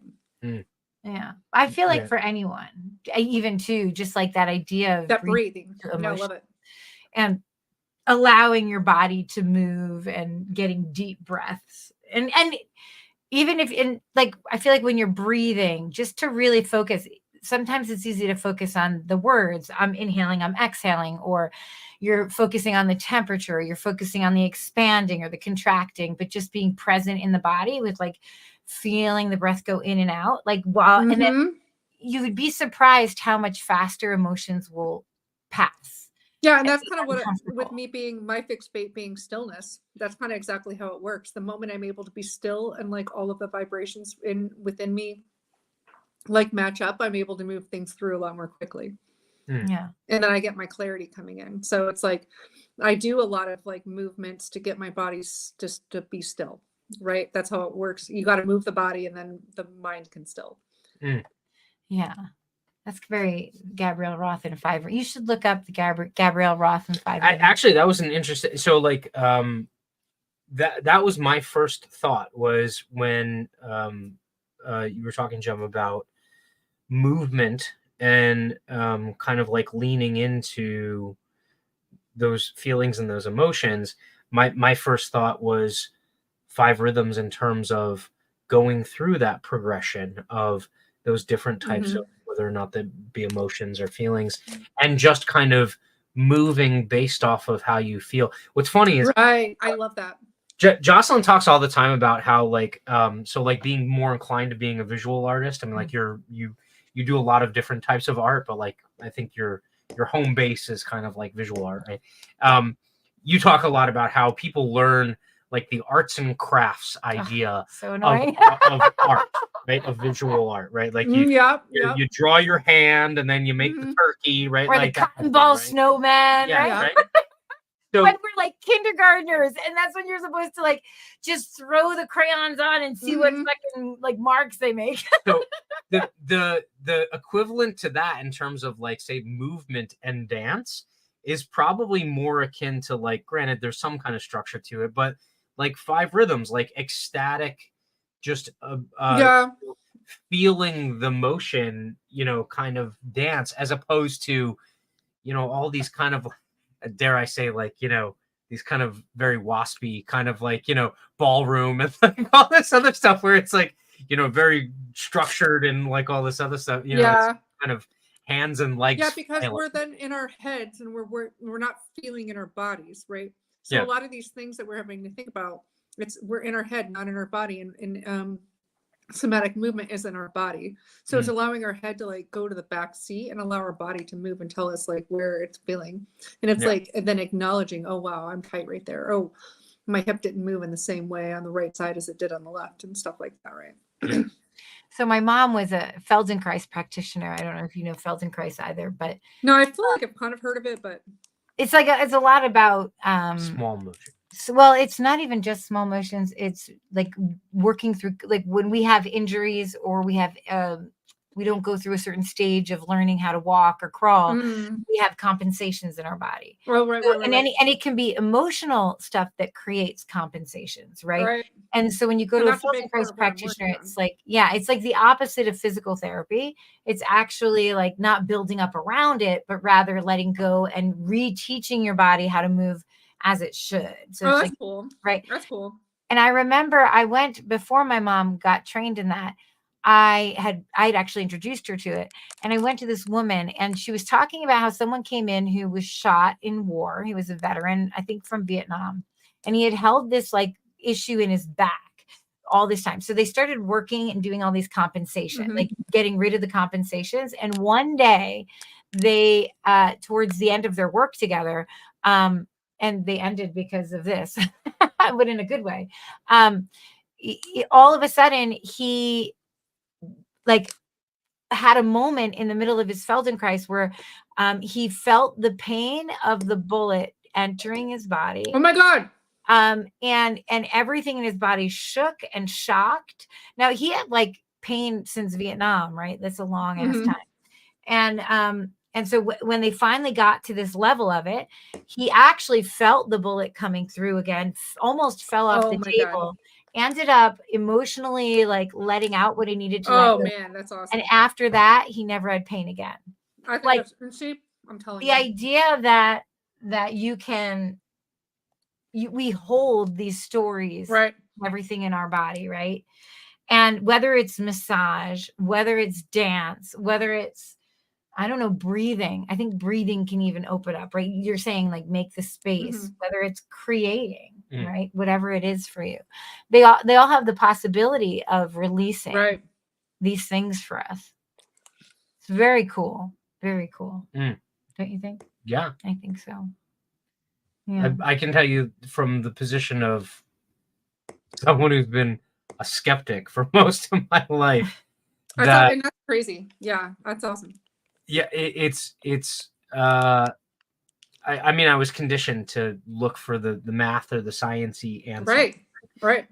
Which, by the way, it's probably there. It just hasn't It been lies in quantum. fully found yet, right? Like, but that being said, we say all the time we're big believers in the placebo effect on this channel. What does so it matter? It's like, right, if it works, who gives a fuck, right? Like, Well, it's like it's all about the perspective shift. It doesn't. Everybody needs a little bit of a different key to kind of get that perspective shift. So it doesn't fucking matter if you're able to shift the perspective, right? yeah, and yeah, it's like those things become more and more apparent every single day. And like I said at the beginning, regardless of what your faith is or whatever, there's different words that people use for it, like, whatever, miracle or healing or, whatever you want to call it. But these things happen. And I think there are certain interests that quiet them because, or diminish them, because obviously there are, whether it be profit or power or control, that keeps these things from becoming mainstream knowledge and ideas, right? And there's so, like you were saying, you go on Google and you look up certain things and it just like naturopath or something, right? Like you go and look up some, and there's so many people who are just trying to discount it when there's, it may not be for everyone. It may not be for everyone. Yeah. But so many people have had amazing experiences. And I don't care who you are. Our body feels and knows. And anyone who does the work that you do, Jem, like being able to like really unblock, to be able to work with the energy to bring your body to a place of, what would that word be? A place of Healing? Like square one again, right? Yeah. Or like to that place of balance. Yeah. I mean, our bodies speak to us. And yes. And if you can tap into that, even if it's on your own by deep breath or dancing or just like simple repetitive movement or fucking drawing on a big ass piece of paper and your arm Yes. is moving, Yeah, right? I Like love whatever that. it be. And you can learn, your human design and how to eat correctly for your design, right? That is working with your body. Hmm. And Yeah, there's so yeah, many yeah. different things you can do. Well, and I think too, it's like different levels and layers. I wasn't ready for this kind of eating 4 years ago. I got to get him into it so he can cook for me. Well, he's got to be able to do it he's got to want it himself, and he's got to see why it's beneficial. But I think part of it is that you need to see why it's beneficial too. I do. Like, I because actually right now do you good in guys the are- mornings. Huh? I don't But even yeah, need like, to eat. talking about like the start eating, correctly for me first thing in the morning now, like I have some of my favorite things. Like I'll have grapes that I'll eat in the morning while I'm making my coffee, or I'll have watermelon. And lately I've been making watermelon juice. So it's about just like you can have smoothies, just have a single fruit smoothie. Yeah. Like find the things that you like already and see how you can make them Into something more good. in alignment. Are you ready for it? No, I'm a big fan of simpler because I definitely think the Seed oils are crap. the complexity of food has made it not food. That's right. Right. And so Well, exactly. And for us, we're primal. So it doesn't matter if seed oils are good or bad. Get a grill and start grilling your stuff. Yeah, we should And do that. so this like what my ex-girlfriend taught me is like in my cast iron skillet, one of my favorite meals is bone-in skin-on chicken thighs. Mhm. I'll cut out the bones of the chicken thighs and I put that into a little tiny pot with some salt and water to make myself a little thing of broth from the bones, because usually like I said, my meats are organic and grass-fed. So I'll put that to the side and I'll start cooking some broth. Then I cut off a little tiny piece of the skin of the chicken and put that into the cast iron skillet to render down into the oil while I am salting the fuck out of the skin of the chicken. And like I like a big, thick, like salty crust. Yeah. And then when the fat renders down, I then put them like skin down in the skillet and I just let them cook until the skin's really, really crispy. And then I flip them, and I shit you not, it is the best dish I have ever had in my life. and it's all single ingredient. Okay. Except for salt. And then I've got like a little bit of broth, depending on how long I cook that. Sometimes I'll let that cook longer and like eat that later. And then I'll do like a roast veggie. So I make it very easy. Like I have an air fryer and I just salt things and put it in the air fryer for like 4 minutes at 400. And obviously it's not the perfectly cooked thing. Sometimes my broccolini ends are crispy, but I don't give a fuck. My body's getting the nourishment it needs, right? Because it's one thing at a time. Yeah. So I do struggle with like standing, like sometimes I'll just eat all of one ingredient while the next one's cooking. But I'm getting better at the timing. Soft boiled eggs is one of my absolute favorite dishes because I still love a runny yolk, and I add a bunch of salt to it after I soft boil them and I mix it all up. And that's like one of my favorite morning meals. So it's like just finding what some of your favorites are, and we're allowed to be habitual this way. What I like about it is there's also the mechanics of it lends. If you're sciencey, you'll love that part. Well, so it lends itself to like no, it lends itself to like all of the shit in the grocery store that isn't actually food is all a conglomeration, too right? much food, and too so many ingredients. The actual mechanics of it mean that you're kind of compelled to eat actual food because there's nothing out there. There's nothing else. Yeah, like, I do love kettle potato chips. So like I find ways to enjoy things that I have because it's only 2 ingredients, or 3 ingredients with the salt. But yeah, like the processed foods, it really does push you. Like they're keeping us sick, and if you want to actually get better, it's literally about how you're fueling yourself, and not barely any of the population has anything to actually do with the food. Yeah. But all of us that are eating poison foods, because our bodies are still 3D, like we, when we're eating a bunch of things, like first of all, we're not getting any nourishment. And second of all, like they're keeping us sick and like overstimulated, right? Yeah. And like in fight or flight. and then we're never like able to actually connect to the power that is us. See, I like hummus. But see, you can have hummus, but like, just what can you take out of it? Have you tried just grinding it down and adding salt and then doing a squeeze of lemon at the end instead of mixing it all up? Like, I like tahini. oh, I forgot about the tahini. But see, like, That's again, what I need. it's about what do you like? But and I what is use all nourishing. natural. It doesn't matter if it's all mixed ingredients. Your body's not getting nourished from Damn it. it. I love hummus. But I also love roasted chickpeas. So those are also Yeah, good. so like you can roast the chickpeas and just mash them, add some salt and a squeeze of lemon, and that's still. Maybe I would like I it think it's different. better that way because at least then all of the ingredients are still somewhat separate Instead of all mixed versus together. exactly versus like combining them in that way. I'll tell you, I find that when I need energy but I don't feel like eating, I grab a spoon of peanut butter and I feel better. Yeah, because That's it's all I mostly need. it's It's mostly a single ingredient. That's why you guys saw me eating nuts, but then I promptly went and got the sugar cookie dough to finish off because I needed it. But that is what I do too. Like I also have dates, like just pure ass dates. I have a whole jar of them, and so good. it really does get my sweet tooth, you know. And so it's like really just kind of shifting your mindset to, like, I hear that all the time from people that are alternating, but I like this. Well, okay, great. I love vanilla bean ice cream and I have it like once a week or something like that. But 80% of the time I'm fueling and nourishing my body with a single ingredient food.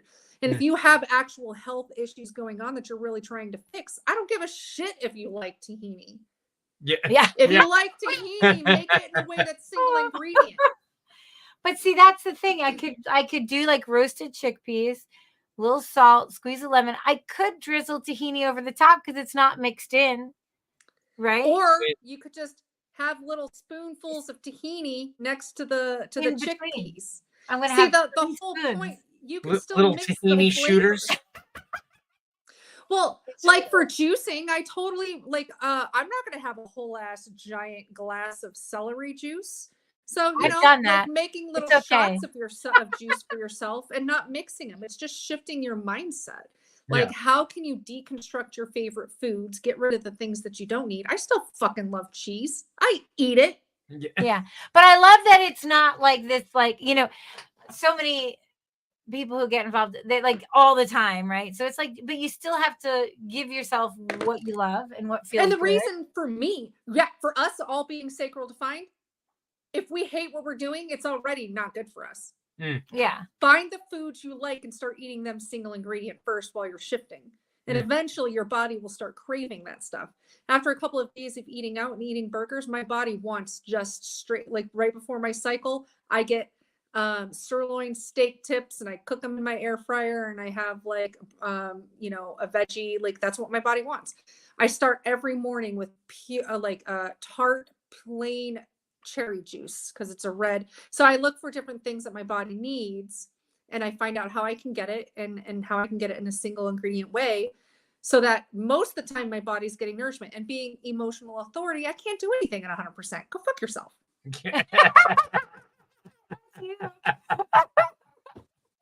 Yeah. I need my sugar cookie dough. Now I used to love chocolate chip cookie dough, but now that I'm eating more single ingredient, it's like my body can't tolerate it. Yeah, occasionally I just need to house a pint of ice cream. That's all I'm saying. Like, seriously, it's gonna I do happen. need that too, and that brings us joy. And when I eat a whole ass pint of vanilla bean ice cream, you know what I don't want for the whole week? Vanilla bean ice cream. Yeah. Yeah. So I love that we've mixed talking about therapeutic and energetic massage with diet. What else are we talking? We talked about religion, human design. We talked about all kinds of our marriage. Shit. Good. Yeah. Well, yeah. Well, and because that's the whole point is that stuff makes up us. Yeah. Yeah. That's what makes us up. And like a lot of our traumas are kind of caused by fucking religion. Let's be real, in one way or another. Oh yeah. Well, Oh. like, and various manifestations. Like I said, I see religion Yeah, in a lot everywhere. of different places, right? Like Everywhere. Marketing. oh yeah, yeah. It doesn't always happen in a church or a synagogue or but Just like addictions aren't just alcohol and weed. It's like you could have a reading addiction. You could have a dating addiction. You could have an avoidance addiction, which can show up in lots of different ways because there are so many different ways to avoid. Like, yeah. you know, Interestingly it's- enough, I was just thinking, I hadn't mentioned it to you yet, but You I think have I have an addiction? no, stop. Oh. No, I know you do. Those little cookies that you like. But no, we have I have a buddy who runs a nonprofit who works to try and like save people's lives who have various forms of addiction. And one of the things that he impresses upon people is that addiction is basically a decision, right? And in fact, I think it's becoming more apparent to me that a lot of things in life are a decision. it's And they're not- avoidance, which is a decision, and it's fear. But yeah, I could kind of see that to a point. Yeah, it's so like someone brought up the point the other day where they were like, I have family members who are addicted to being sick, right? And Well, that's a victim mentality in a sense. It is sad, but you know, they want to, it's like they're afraid to be healthy. well, yeah, or it's just they've just become so accustomed to that. I don't know what the psychological phraseology would be, like Munchausen syndrome or Stockholm syndrome, but like they've just become so used to that state that feeling good feels weird, right? So like when shit goes awry, their default is to go to sickness, right? It's safe for them. Yeah, it's what they know, right? And so but to that point, like I think we should have Drew on because he has a very interesting take on kind of like addiction and stuff like that. But yeah, it's these things that kind of like bind us all together that people don't really talk about nearly as much as they No, they like, don't. And I'm you one of know. those And that it's like so talks about interesting. everything. What? Yeah. Like it's so interesting to me. It's that one line that it's so interesting to me to go deep into the human experiment or experience and to go into the psychology of it and how it all layers. Like it's just so fucking cool. Yeah. It is really cool. And I love it very, very much. And I think that definitely, like with me being that one line part of me, and even the 4-line part of me, what I really love collecting is human behavior. Yeah. And I think that is why I love massage, because do you know our 1 line is in our body. Do you know how much data I take in from massage?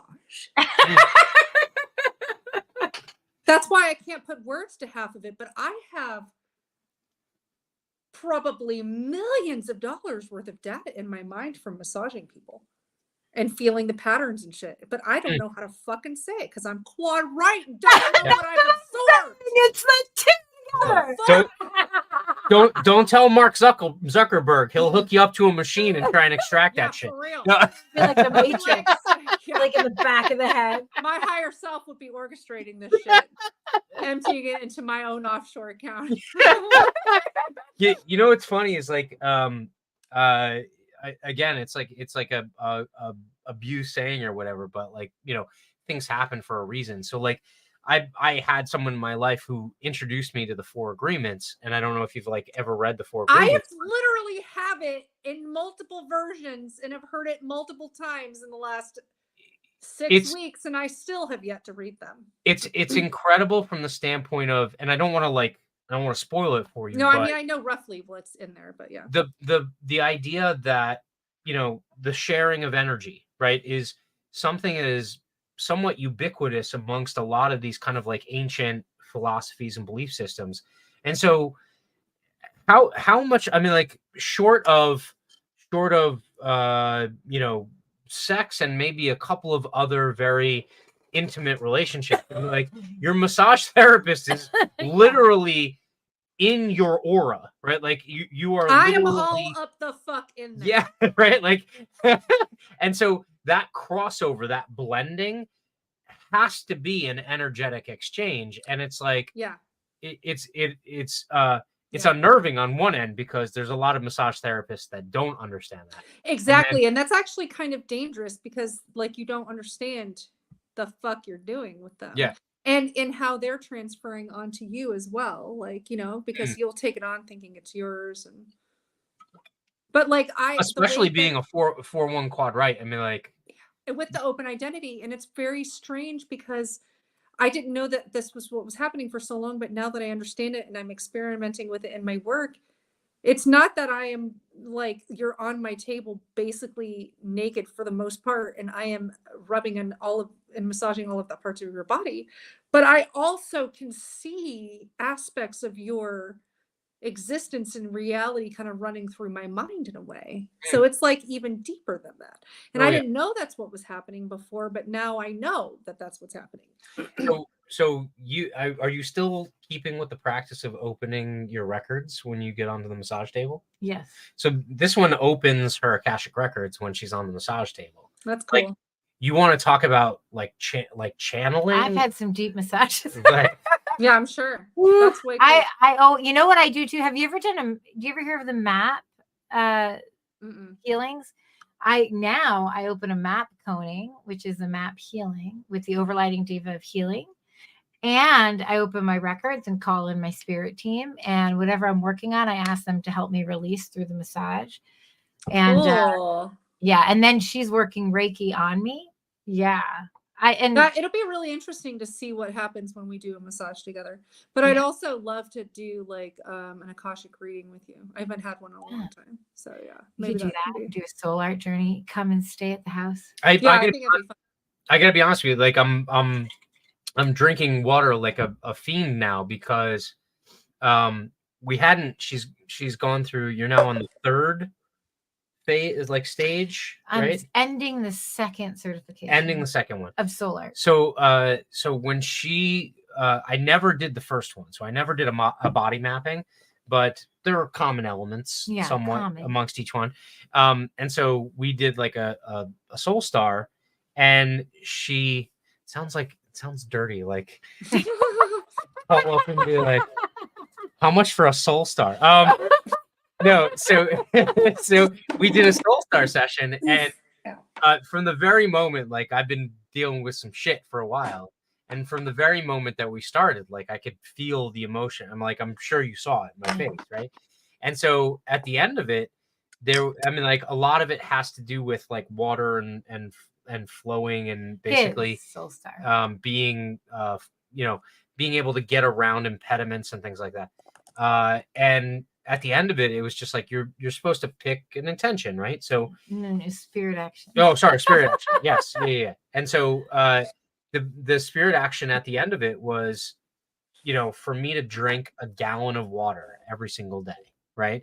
And it just occurred to me, like, before I even or after I made that spirit action, I was like, how fucking dehydrated have I been for the vast majority of my life, right? Yeah.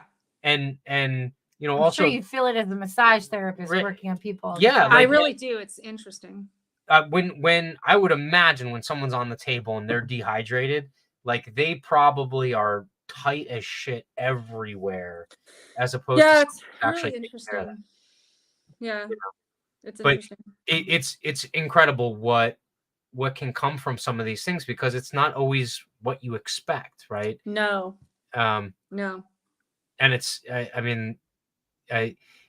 I would never in a million years have gone to a massage therapist, because I was always taught that it was gratification of the body, right? Like, it was not condoned, right? Mm-hmm. And so self-care is selfish.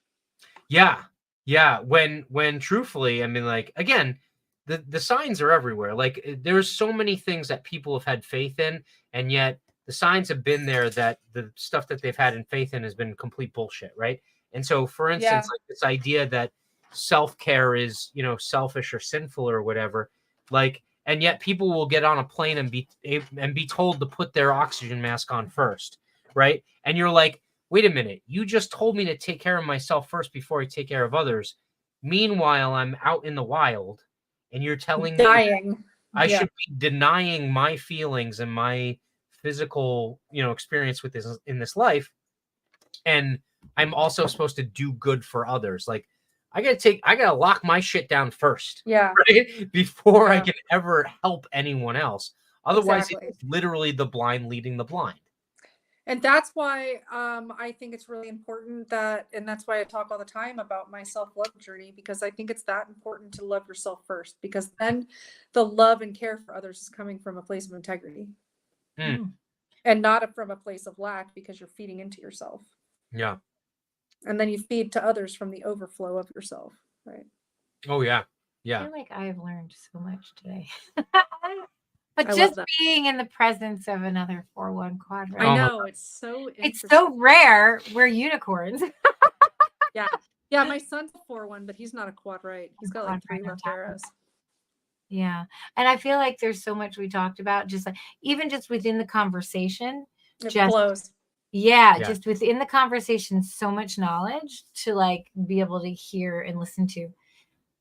Yeah, which I'm excited. Like, I can't believe we just did 2 hours. I just did a 2-hour TikTok massage, and now I've done 2 hours of this channeling. You know, do you know what my my friend is bringing me? A fucking burger. Yeah. I'm gonna have a pickle. I So- don't know what it is. So let's get you I to always get extra mustard, extra pickles only yeah. on my burger. So let's get you some rejuvenation as quickly as possible here. Where can people find out more information about what you do and what you can offer them?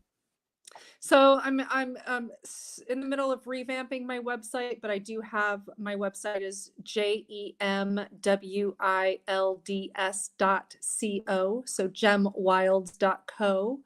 And on there you can click to book with me, which takes you to my stand store right now, but I'm getting ready to, oh yeah, there it goes.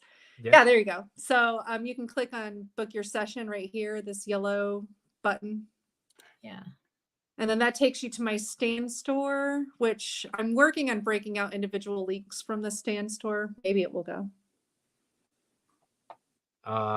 So if someone wants to do, you do virtual sessions as well as in person, and you also, so Body and Soul for 2, this is like a couples. Yeah, the Body and Soul for 2 is you get me for 3 hours. I come to you, like one of the couples that I do, they do it monthly, and they each get a 60-minute massage, and then we sit and have dinner and we talk about their human design charts for the last hour. That's so hot. cool. That's so cool. Being a couple, knowing the design of the person Exactly. you're married to or you're dating is like huge. Yes. Like that's such an awesome, like for anyone. But I guess you have to be in Rhode Island for that. But if that's Not what a great necessarily, night. because I can travel, like depending on like my hope and desire and belief is that I have enough, like I could do shorter virtual sessions, but for me to come to you and work on your bodies and do human design chart with you, like for travel fees, I'm totally willing to travel. I mean, too, like, couldn't it be like if you had a party with something like couples that, like if and like massage? if you two were to host like a party like this or something, Stop. instead of doing like hour massages for everyone, I could do 30-minute like sessions for everyone, and we could talk in a group, go over, going over, people could just pick my quad rightness, right? And like with all of us being there, like me being the channel or something, like, or it could be like individual sessions and you guys have food up and there's like maybe like yoga or like sound healing going on in the other room while I'm working with 2 couples at a time or something. I'm not sure. Like there's ways to work it. We're saying, but like my thought on these things, even if it's not the couple thing, is like kind of doing pop-ups in different places. So if they're far away, like maybe they want to host a pop-up and they get like 5+ people and or something. I don't know, like, and I could do like the massage, Reiki sessions where I go in and like, bust up your shit and we know what your human design chart is and all that stuff. And Yeah. I mean, like we could, They're cool. it'd be cool to figure out some sort of event, something like what that It would is, and I think that's an awesome combo. Like I personally like for the couple thing, I'm like that's hot because Yeah, it's fun. you're releasing the muscles and the blocks and all this shit, and then you're like, and by the way, this is how you guys are. Yeah, and maybe you guys have like a connection weekend retreat. Yeah. You know, where it's like all about nourishing into each other as couples. And then like, you know, everybody gets a massage from me, and then they'll have like, maybe we have like a group class talking about the charts, and then we have little breakouts and the couples break out, and like, you know, we have questions, you know, just depending, like it could be something that's interesting. Is your mind working? I'm like, Rhode Island's a Rhode Island is beautiful. place to visit. Maybe we'll bring people to you. We could get a little retreat. Yeah, and it's like, honestly, like I've got the room too to like put up a small group like that. And I do live right by the beaches. So it's like, you know, and if people we're like, we'll be there. Yeah. So it's so like we come with 3 kids, 3 dogs, a cat, a bearded dragon, a rabbit. We can't bring them all. That's a lot. That's a lot of stuff. Yeah. We're crazy. Yeah, it's like the caravan showing up. Ringling Brothers Circus shows up at the house. Yeah, that's basically what it is. It is money.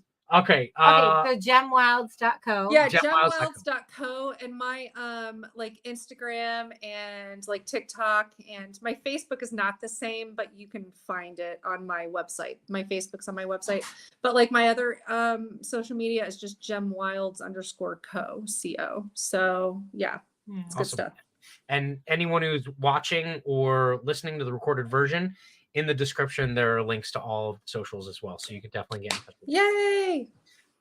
Thank you awesome. so much. That was fun. Yes, thank y'all so much. You're like usually an hour or two. And of course, us quad rights are into 2 hours. Yeah. It's been the going time for a few weeks now.